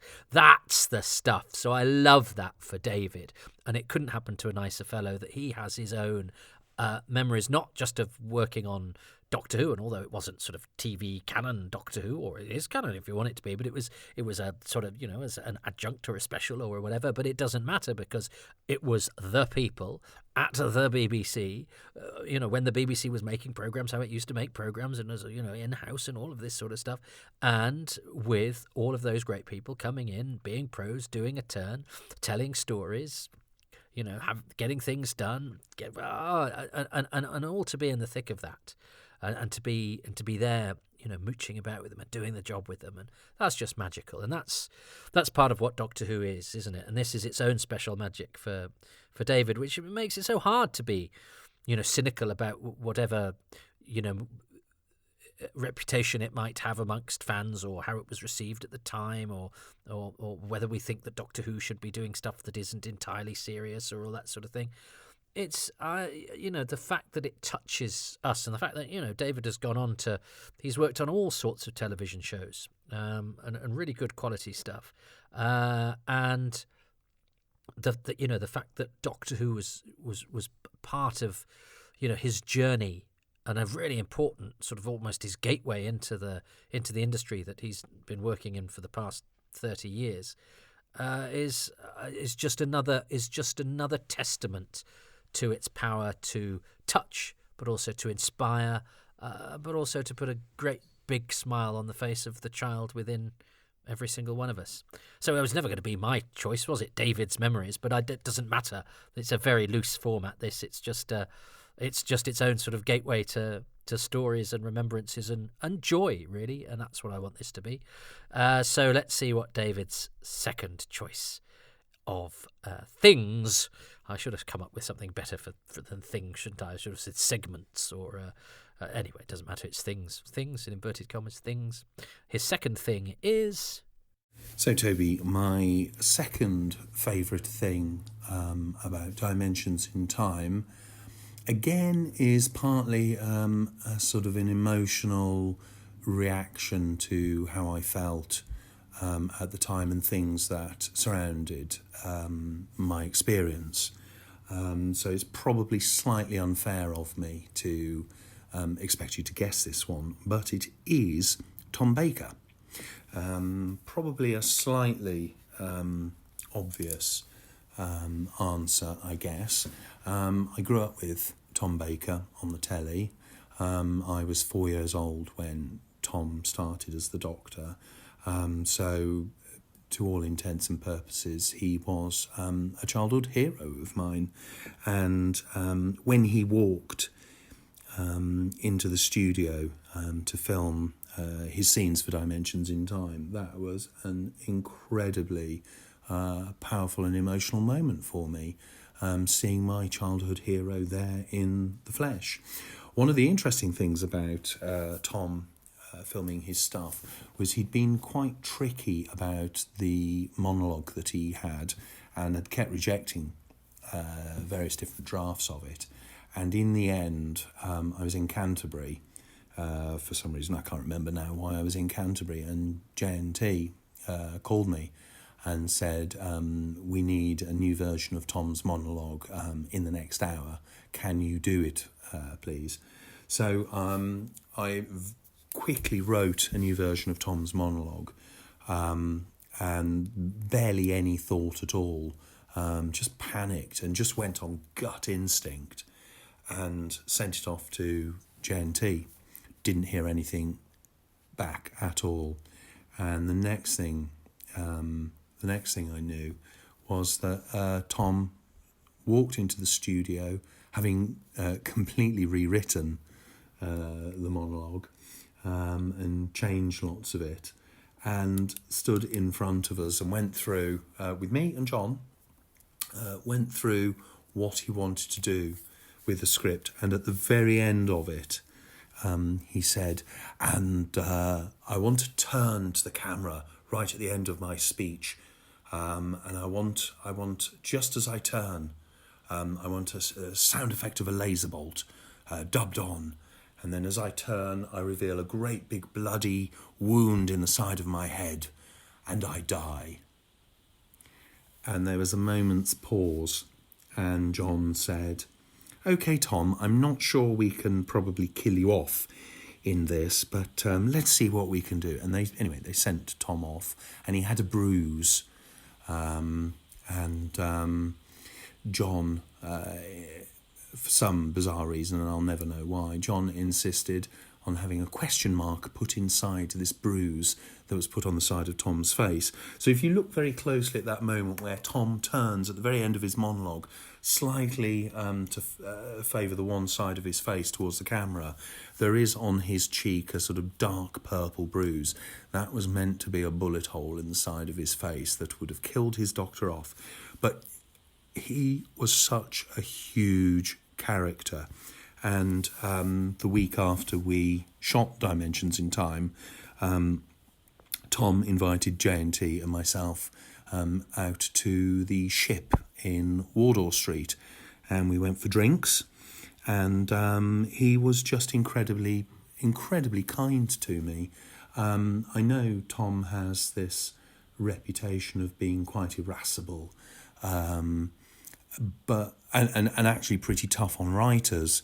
But I think he realised that I was young, I was nervous, and he was incredibly kind and supportive and very helpful. And we talked about another script that John and I had been trying to get him to do, which was a radio version of Doctor Who called Nuclear Kiss, and it was about the Fourth Doctor. And Tom had read it, and he gave me some incredibly good notes that weren't unkind, they weren't cruel, they were really, really constructive. So I've got a lot of time for that man, and although I know he can be a bit spiky sometimes with people, I can only speak from my own personal experience. He was a gentleman, and he was very funny, and he was great company, and he really, really made the experience for me something very, very special. Well, there you go. There's a lesson, isn't there? Because I'd actively rejected Tom Baker as one of my favourite things, even though he is my doctor. And I've benefited from Tom Baker's presence on many occasions. And I've certainly not seen the very vicious side of him that we might know of him from anecdotes and indeed from studio footage, but I think he's certainly crushed my soul a little bit on a couple of occasions, not by being especially unpleasant, but just a couple of moments where I was put on the back foot, shall we say, that were just a reminder to me that much as I was very lucky to be in the presence of my childhood hero, who's been very, very kind to me and helped me out on a number of occasions and on a couple of occasions has really soothed my heart the way he was with my deaf stepson at a convention once, and he was obviously so charmed and beguiled and so kind with this boy, and it was so beautiful to see. And he was Doctor Who again. It was Tom Baker as Doctor Who, just so soulful and wonderful. And he's done me some personal kindnesses too. But I also know he's tricky, and it's my frustration with his Doctor sometimes is that I think he's brilliant, but I think sometimes he chooses not to be. He's got a cussedness about him, and I can see him doing it sometimes just to cross people that he might not respect or he's decided that he's tired of or whatever. And maybe that's the price we pay for, mercurial genius and the brilliance of his performance, because he's a singular personality, but he's also a damn good actor, and you combine those two things and you get, I think, the perfect Doctor Who, and I think he is the perfect Doctor Who. But then again, I suppose it's then all the more frustrating when he squanders that talent or decides not to play ball. But maybe, as I say, maybe that's the price we pay. I always reject that idea. I think if you're brilliant, it's not inevitable that you have to then compromise that by behaving badly, and we all have to put up with it. I think, I think Mozart's made various splendid people think they've got an excuse to do things that they really don't need. It's no need. Just don't wreck the illusion. Just be brilliant. But I was a bit hard on Tom Baker's contribution to Dimensions in Time, and I think that's a salutary reminder of what this process is all about. David's insight provides a window into that, doesn't shirk on the fact that he can be demanding, and I hadn't noticed that, Bruce. I've just paused and had a look, and you can sort of see it. I'm not watching in the best quality, but and I hadn't noticed that before. I don't think I even remember that story. Did he tell me that at the interview? It was 11 years and 4 bottles of Pinot Grigio. So, either one might have been lost in the mists of time, or the fog of alcohol, or the misty fog of alcohol time. But anyway, I like that story with the question mark in the bruise. I mean, this is all part of Doctor Who's rich tapestry. But the personal side of that Tom Baker had been Tom Baker, but that it came out despite the fact that he was demanding, and David had to work hard, and they had to negotiate these certain things and all that. David's experience was positive and inspiring, and he basked in the magic of, on this instance, a particular incarnation of Doctor Who. And he shed a more positive light on an aspect of the production that I maybe, been too quick to be dismissive of. And I think that's the lesson in what celebration is all about, really, isn't it? It's not to go, it's brilliant to have Tom Baker, but I didn't care for this aspect or that aspect. Boil it down to his essence and just go, Tom Baker's back in Doctor Who, and he's being Tom Baker, and yay. Marvellous, Toby. We move swiftly on to my favourite thing, number 3. This one again was incredibly tricky for me. I sat and watched Dimensions in Time just now, and so many things leapt into my mind, and I just struggled to pinpoint that one thing. So this time I'm going to use another umbrella title, which is actors. And I can't single out, obviously I've just singled out Tom in the previous favourite thing, but that was more than just about working with Tom Baker. That was an emotional reaction. This is a slightly different emotional reaction. It was an incredible privilege for me to meet so many of these people who were either legends from EastEnders or legends from Doctor Who, and so many who, 31 years later, are no longer with us. Kate O'Mara's gone, Mike Reed has gone, John Pertwee, Caroline John, Richard Franklin, Nick Courtney, Terry Walsh. These people who, were just absolutely amazing to meet and to meet in the flesh. Many of them have become friends and remained friends. I met Shobu Kapoor, who was Geeta in EastEnders. I met her on the set of Dimensions in Time, and we became friends. And she's done 2 pantomimes for me. She's appeared in God knows how many dramas for me over the years. I've directed her in various shows. So she has become a lifelong friend just because of Dimensions in Time. Colin Baker I worked with last year. Phil Newman, weirdly, who was Kiv, one of the mentors on the set. He designed the sets for 2 theatre shows for me. Kate O'Mara I stayed in touch with until she died. Caroline John I went to the theatre with after Dimensions in Time. Although her husband, Geoffrey Beavers, wasn't in Dimensions in Time, I met him at the same time, and I worked with Jeff about 4 years ago on a drama. So there are so many wonderful, wonderful people who I met on this show, and it's a little bit sad and almost painful in some respects watching it, and just seeing these people who are all adorable and wonderful, some of whom who are now no longer here. Richard Franklin I did panto with, and he only died relatively recently.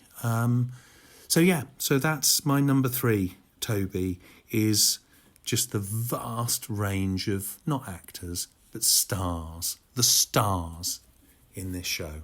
Well, I love actors. I think it's because I saw that life as an escape for me from all sorts of things that I'm sure I've been boring about before, so let's not delve any further. But I find the idea of being able to escape into a world of make-believe as a living, and to create things, but not only create things, but do those things that put a smile on people's face, or invigorate people, or entertain people, or make people think, to create something from nothing. It gets us out of our eat, sleep, work routine. Those are the things that we kind of remember in life. More than almost anything, apart from the thing that David touched on there, the people. And so, of course, the people and the actors being one and the same, to me is the perfect thing. And I've had the joy of knowing a number of those people that David mentioned, not as well as he knew any of them, but I've had my own special people that I've encountered from the world of Doctor Who, and some of them are friends of mine now. But I don't just mean people that have been in it, but there is something magical about the fact that I as a kid out in the middle of nowhere, I would read these names on cast lists, and I've ended up, interviewing them or joining them on DVD commentaries or making documentaries with them, and I have worked with them as a professional actor as well in other circumstances, and that's great. I love it when just totally divorced from Doctor Who, I've got a job and somebody from Doctor Who is in it. That to me feels earned in a way that my Doctor Who fandom hasn't earned it, because I'm always slightly reluctant to embrace the idea of a professional fan or something like that.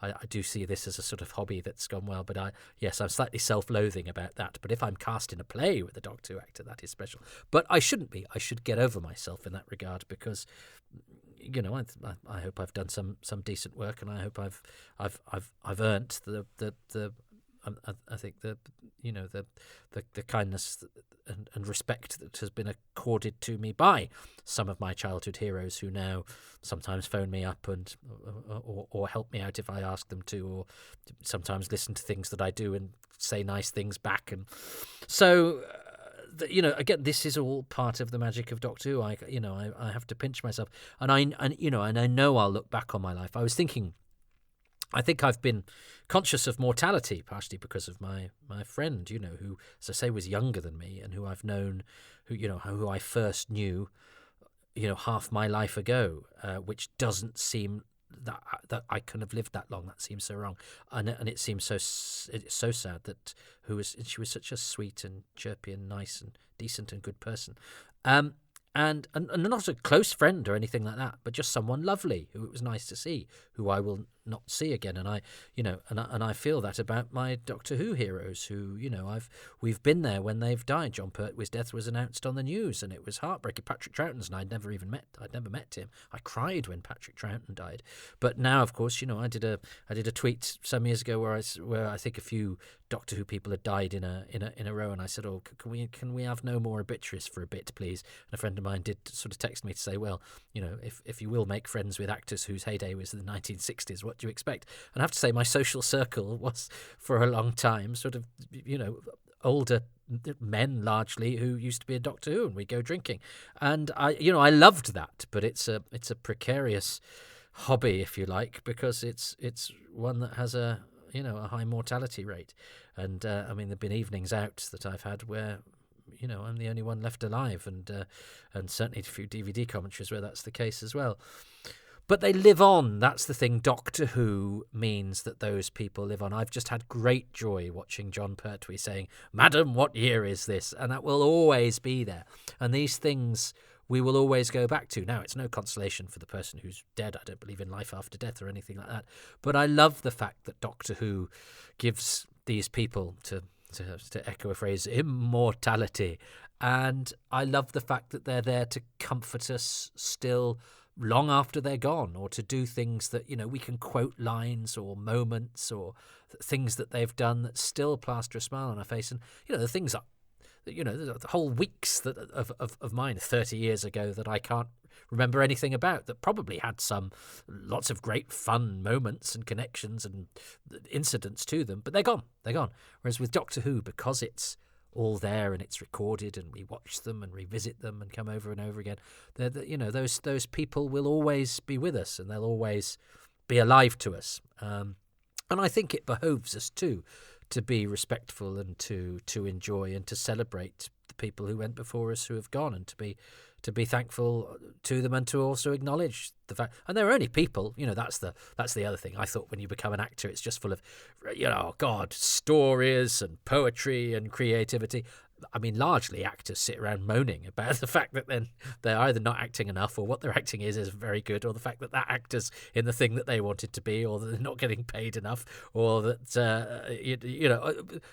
and often, you're talking comedy green rooms now. With the conversation is full of people talking about if they know a plumber, or what the best mortgage interest rates are. It's not it's not this Shangri-La of creative. I am the world I imagined it to be is actually, it's the equivalent of Omega's Paradise realised on a BBC budget. You expect it to be this magical realm of stardust and stories, and in fact, it's rather mundane and prosaic. But that's also okay. And I've had some wonderful moments, there's no pot of gold at the end of the rainbow.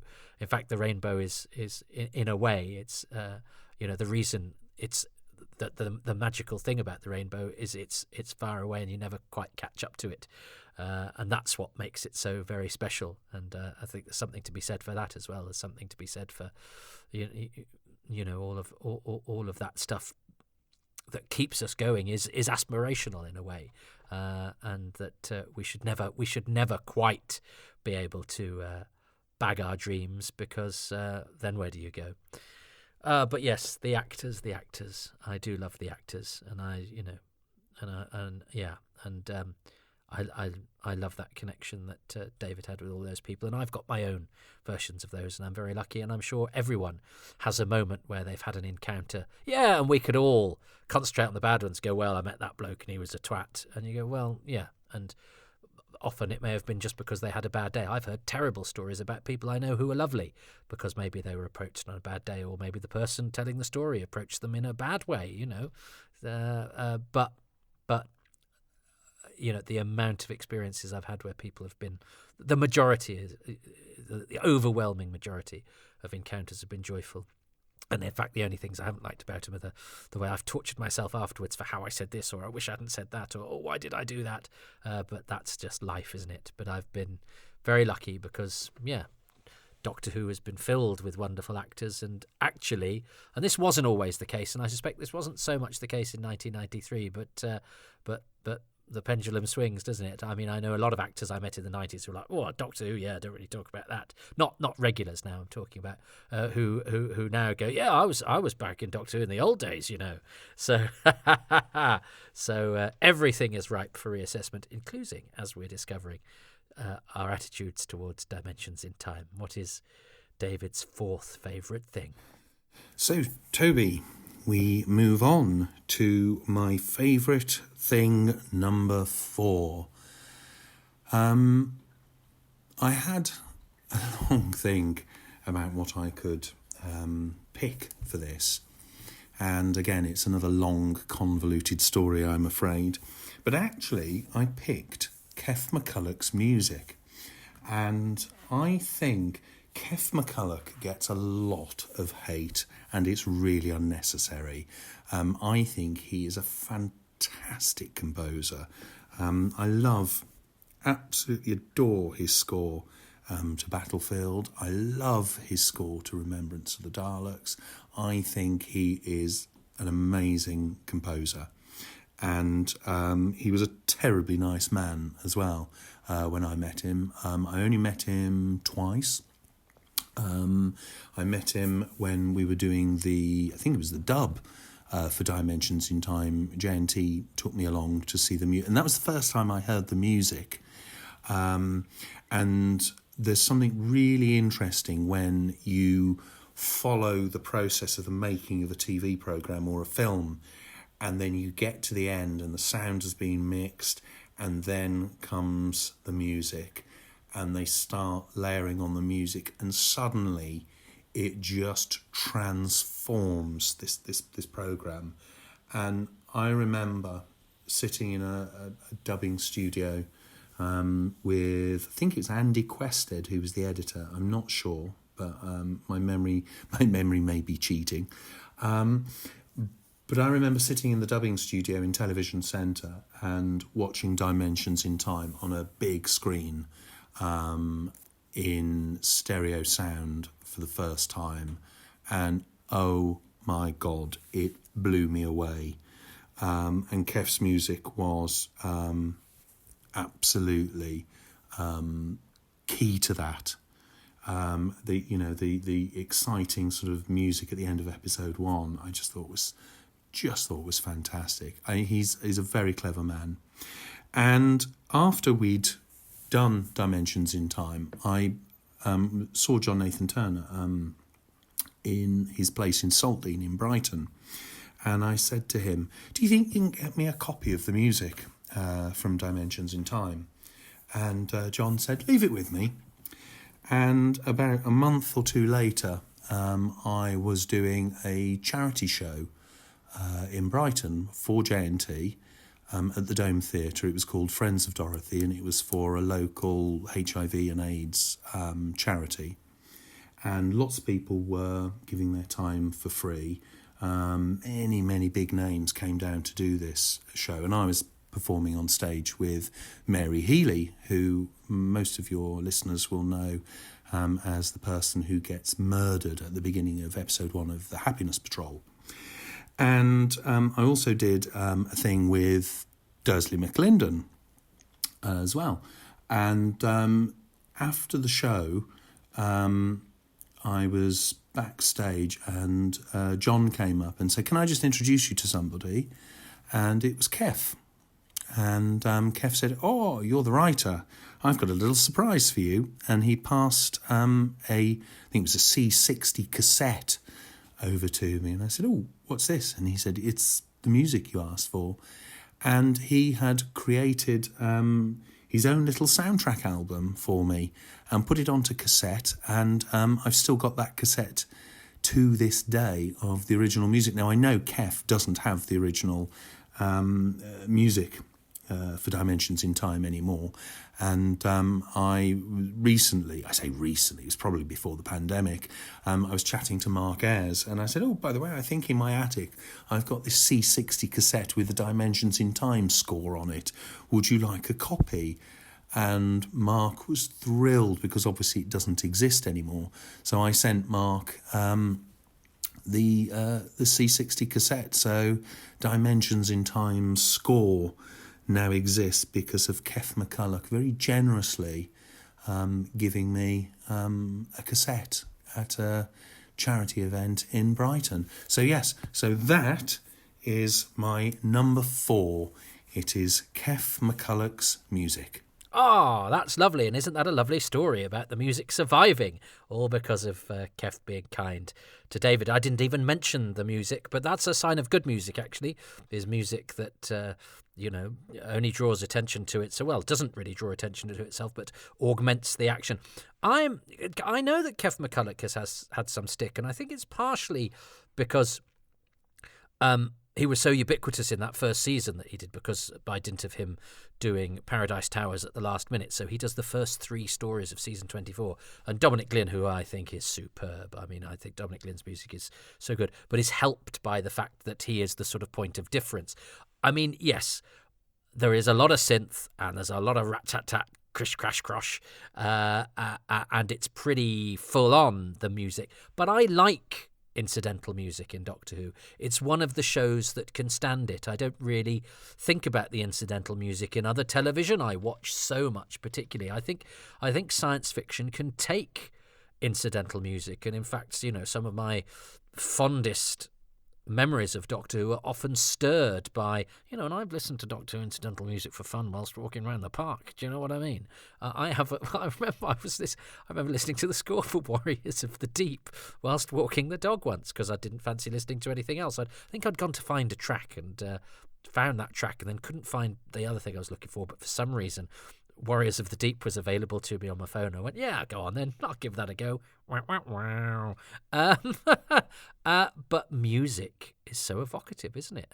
And it is a shorthand to stir emotions or to underscore things, and also actually to make stuff seem less. I talked about the set of Doctor Who that I stood on recently that seemed fairly unrealistic, and that's not because it was a bad set. It's because it will look great on screen, but it doesn't have to be. It's not an actual building in a room. It is a simulacrum of one that will pass muster on the screen. But it's like that. There was a clip of David Tennant in the TARDIS on Rachel Talele's YouTube page, wasn't there, where people sort of couldn't quite handle it because you could hear the falseness of the set because he was stomping on it on his plimsolls, and it sounded like like sets do, like they don't when you hear them on television these days, which is again a lot of reason that old television is a struggle for people, because it's harder to disguise some of the sort of sound that is inevitably made by rattling about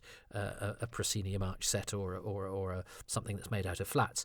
And of course, David Tennant's footfall on the TARDIS floor or whatever, and the sort of hollow, airy atmosphere would have been dulled up by ambient sound, special sounds. Those footsteps would have been wiped out or given extra echo or something to make them sound, more solid or whatever. There's a lot of stuff that goes into post, and God bless all the Foley people and the sound people who do all that stuff. That which is why you can't just make a film that looks realistic, with a video camera or whatever, because the sound has always been a bit this and that, and because music does such an exceptional job. And I was always rather liked Kev McCulloch's very committed attitude to scoring, and I think some of the wit in things like Delta and the Bannermen and some of the quite full on actiony stuff. I love the theme where the Urak marches on the Seventh Doctor in Time in the Rani, and it's synthy and it's 80s and it's dated, but it's in some ways. But to me, it's comforting and it's evocative and it's exciting, and I play it in my head, and it reminds me of times gone by, and it connects me with the past, and that's a very powerful thing. And power to his. Not his elbow, his fingertips for when he plays things. Good. And I met him once at a convention when I was a boy, so I've only I don't have any real proper memories of meeting Kev McCulloch, but I understand he is a little slightly bruised by his Doctor Who experience, which I think is sad and I think is wrong, and I wish we didn't have that. I wish that in this great love and commitment that we have for the show, we could. That there hasn't been manifestations of that have made a contributor to it feel sort of underwhelmed by their experience because of how it has been digested or reported back. More power to you, David, for celebrating the under-celebrated Kev McCulloch. And the final thing, I haven't got any of the same ones, have I? But that's all right. That's again. It's the journey, not the destination. So, Toby, as in all good dramas, we reach the final act, Act 5. So I sat and watched Dimensions in Time tonight for the first time in years. It's not something that's that crops up on my viewing list very often. And I have to say, I really enjoyed it. It brought back a huge amount of memories. And I know it's not top of everyone's favourite Doctor Who stories to watch. And there are bits of it now that I wish I could go back and do differently. But it is what it is. It was made 31 years ago. That said, it makes me incredibly emotional watching it and knowing that, my name is on the screen, that I worked with those people, and that still 31 years later, people are asking about it. People talk to me about it. So that, I think, is massively important for me. So thank you for asking me to do this. So my number 5 favourite thing is related to the fact that I did it, and it's J&T. It's working with him. John was a man who I think was Marmite. You either loved him or you hated him, and like all of us, John wasn't perfect, but the one thing you could never fault John for, was his passion for Doctor Who. He loved that show. He absolutely loved that show. And also, the thing that really impressed me about John was he was always prepared to give people their chance, their first chance in television, whether you're an actor, whether you're a director, whether you're a designer, or whether you are a 22-year-old writer like me. And John took a risk on me, and it's so rare these days in this horrible old industry that we work in, that people will take a chance on somebody who is untested and untried. And John, without a hesitation, just said, "Do you want to write it?" And I did. I mean, he made my life quite tricky and difficult whilst I was writing it, but he never once suggested maybe somebody else should take over. And I owe John a lot.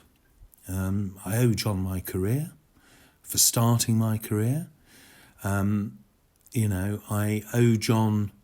Actually, I tell you what John did teach me was the fact that he wasn't great with story.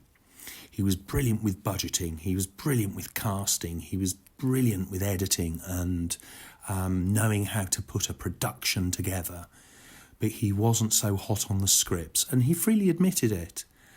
And what he taught me was to go out and to find stories that worked, and to examine why they worked, and to try and pick them apart, because he admitted he just couldn't do that. That wasn't his strength.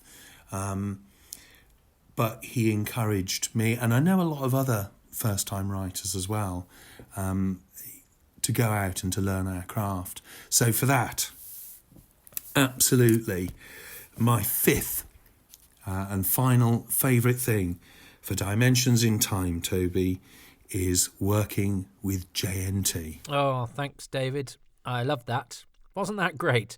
What a brilliant, brilliant correspondent. And thanks to David for his time, but also for his honesty and his insight into, what is a piece of Doctor Who, a very singular piece of Doctor Who. And there was so much that was lovely in there, and I guess that's the lesson, isn't it? That even Dimensions in Time, that funny, odd, divisive, children in need,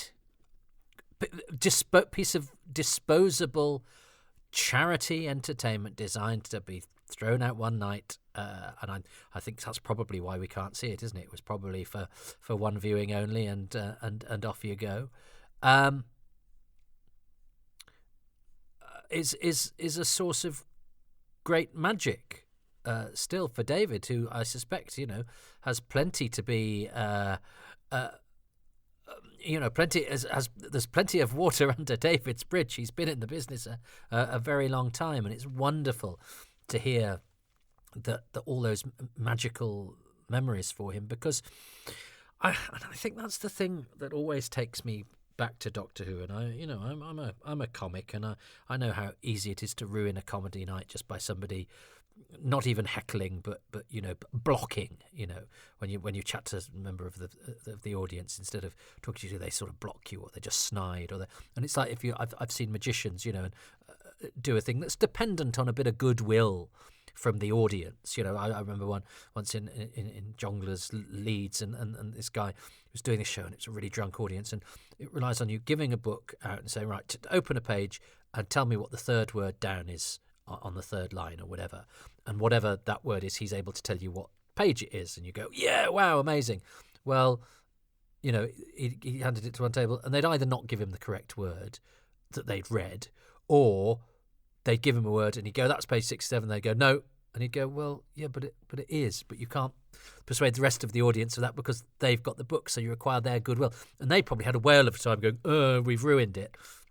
But he could have made everybody have a much better time if he was allowed to do his trick. And I guess there's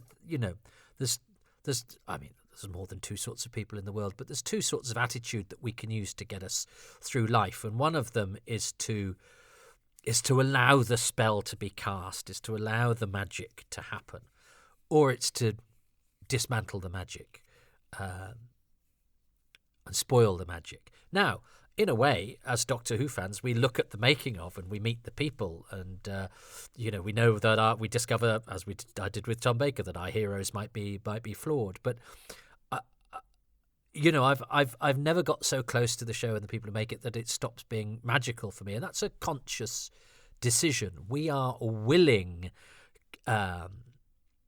suspenders of our disbelief, and it doesn't matter how close I've got to Doctor Who. And look at David; he sort of worked on it, and was in dressing rooms with these people and was having a hard time from some of these people, and it's still so magical to him. And I don't think you have to have met anybody who's been involved in Doctor Who or know how it works.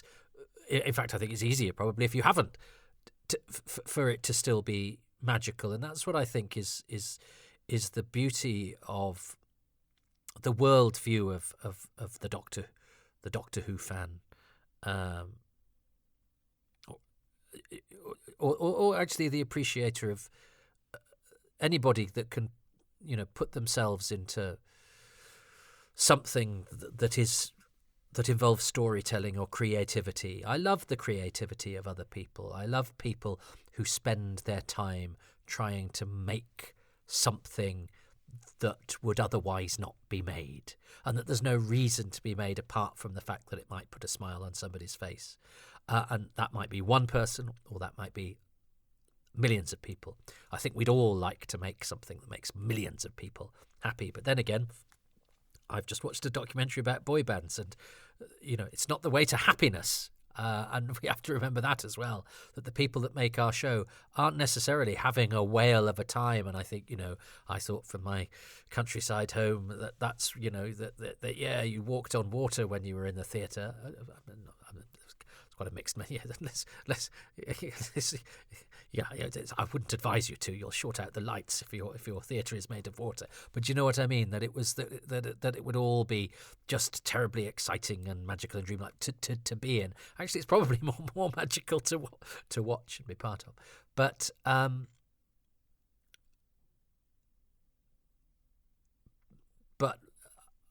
well, I suppose what it boils down to is that this show will never not be part of my life, and it's and I love the fact that I can exchange now on magic that I never would have believed existed in 1993. I've watched it on YouTube. I've had voice messages sent to me by David on WhatsApp. I was watching some Doctor Who last night, and texting a friend about it. All these different things that would have seemed like absolute magic in 1993, and yet here we are taking them for granted. And the fact that I can put these recordings, into essentially a radio program that everybody will be able to hear, hours after minutes if I want to, if I'm quick with the edit, recorded it. But no matter how the world changes, and actually no matter how many people depart it, Doctor Who is always that sort of that checking in point, that touchstone, that shared memory. That it's a shared memory, but it's also an individual experience, which is why one person's least favourite Doctor Who can be another person's absolute best, not because of any aspect of its quality or otherwise, just because of the place that they were in when they experienced it. And I think it's been really lovely to hear this, sometimes maligned, sometimes ignored, and by its very conception, disposable and not part of the regular production of the programme, and yet still a part of its history. This piece of the show that is so special to somebody, that casts its magic over the person who made it, and he thought long and hard about doing this podcast, David, and I'm really glad he did, because I wasn't sure how I wanted to celebrate the anniversary this year, but I can think of nothing better than taking dimensions in time and discovering that it is so much more than a sum of its parts, and yet all of those individual parts. I sometimes think sometimes think that people just chuck stuff together and don't really care about it. But even Dimensions in Time, which was done on the fly, wasn't it? And it was done under very difficult circumstances. Everything was. Everything has a story buried within it. Everyone has a personality. Everything has a personality that generates either an anecdote or a thought or a feeling, and every single moment is a confluence of all sorts of different pieces of people's behaviour and creativity and hard work. And JNT, yes, I mean, so maligned a figure he was. And I, as I said at the beginning, I joined in with that, and I would have joined in with the disparagement of this. And I love the fact that with no artifice and with my hand not remotely tied behind my back, I have reassessed my thoughts, certainly on John Nathan Turner, who, I would have happily strung up metaphorically. So with my mixed metaphors, I'd have strung him up on a ducking stool. But the fact that we keep coming back to this Doctor Who, anything to do with Doctor Who, and it is about so much more than what's on the screen. It's about what's behind it. It's about how we approach it, where we were when we saw it first, where we were when we saw it second, where we were when we saw it 30 years later and were thinking about our mortality. And so therefore what things are important and what things aren't, and what things shouldn't wind us up anymore. So look, I hope you found... I mean, mine was a bit of blather, but I think there's something magical about David coming back and going back to his home and watching this thing that he made, and it's stirring up all sorts of joy for him. And I think now that you've had the insight of what it meant to him and what his attitude was going into it and how special it was for him, maybe when you watch it next, that will rub off on you and will colour your experience of watching it in a way that makes those colours vivid and sing and smile. I suppose at the end of the day, it's hard to dislike anything that has been made with the amount of love that has been exhibited there by David. And I think it behoves us sometimes to look at things in a different light and look at people in a different light. Look at how my initial attitude to Tom Baker's contribution, based on various experiences and perhaps sort of presuppositions of mine, turned out to be completely wrong. Well, if not wrong, to have a different aspect to them when David provided his insight and experience of being there on the floor with him. And he didn't soft soap it. And what I love about David's contribution to this is he's never given an inaccurate or a fairy tale version of this. He's been very honest about the difficulties and the shortcomings of even the people that he's been celebrating, but never in a sort of snarky or judgmental or dismissive way, but just completely honest. And I'm so grateful to him that he's approached this in the spirit that he has, and that's been really, really special to me. And of all the things, and this isn't to be disparaging, I hope David doesn't hear it, but of all the things to sort of take and celebrate and to distill the magic of Doctor Who into, that it's Dimensions in Time makes me... I thought this was going to be about half an hour long. We'd do Dimensions in Time. David would choose a few things. I go, there we go, hardy-ha, Dimensions in Time, there you go. And it's been so moving listening to David. But I guess it's been moving for me as well because of the passage of time that has altered my views to the story, to the people involved. And it's all about, I suppose, shifting our perspectives in order to get the most out of life. I guess that's why I keep going back to Doctor Who time and time again and experiencing in different ways. And it can show me that something I might not have liked first time around, and I'm not just talking about Dimensions in Time here. I've done it with all sorts of different ones. I watched a Peter Capaldi episode I hadn't thought that much of the other day recently and absolutely loved it. And that's happened with stories from every era. So I'm not singling out Dimensions in Time for this particular aspect of why this has been joyful, the reassessment side of things.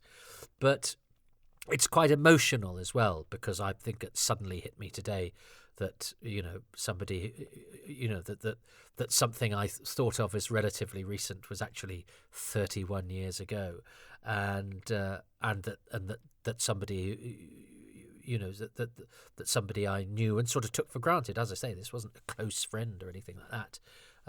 Has gone, and I will never speak to again. I only ever spoke to her. We never arranged to meet outside of bumping into each other in the park. It wasn't anything sort of special in that regard. But that's the whole point, isn't it? Things don't have to seem special to be special, because all those little things that we take for granted, and all those people that have been, that made up the patchwork of our life and experiences, they are all, by their very definition, special, because people are unique. And Doctor Who is such a unique show, and all of the people that have contributed to it are therefore part of that magic. And I've used the word magic a lot. And again, I'm talking about Dimensions in Time. So look, I hope you've enjoyed this. I certainly have, and it sounded to me like David has, and didn't he conjure those memories so wonderfully? So I hope this has been an apt, slightly ramshackle, slightly different celebration of the show's milestone, but it's been put together in an unorthodox way, but with its heart in the right place, to celebrate Doctor Who's birthday. And after all, isn't that how it all started? To quote a different Doctor Who anniversary special, but I never said I was perfect. Thanks so much for listening. Happy anniversary.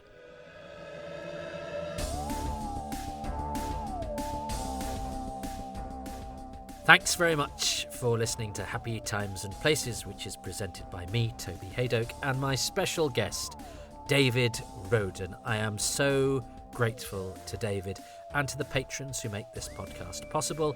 They join at patreon.com/Toby Haydoke, and you can too. There's lots of goodies there. I'm also on Ko-fi, kofi.com/Toby Haydoke, and these podcasts are available everywhere. And if you could go to the place that you receive them and give them a like and a subscribe and a thumbs up and 5 stars, that just helps me a little bit, because these are fueled by a lot of enthusiasm and a lot of love. And if you enjoy them, I'd be grateful if you could sing that from the rooftops. In the meantime, though, happy anniversary, happy Who Day, and long may it and you and us continue. Do follow me on the social media. I'm on Twitter. I'm on Blue Sky now as well. 2 Twitter handles, Haydoke Podcasts and Toby Haydoke. I'm on Blue Sky at Toby Haydoke. I'm on Instagram at toby.haydoke, just to mix it up a bit. I've got a YouTube channel. Please subscribe to that and like all the videos on it. And please like and give good reviews and 5 stars to anything you find of these Toby Haydoke's time travels out there. Anything you can do is much appreciated. 2 hours on Dimensions in Time. I bloody love it.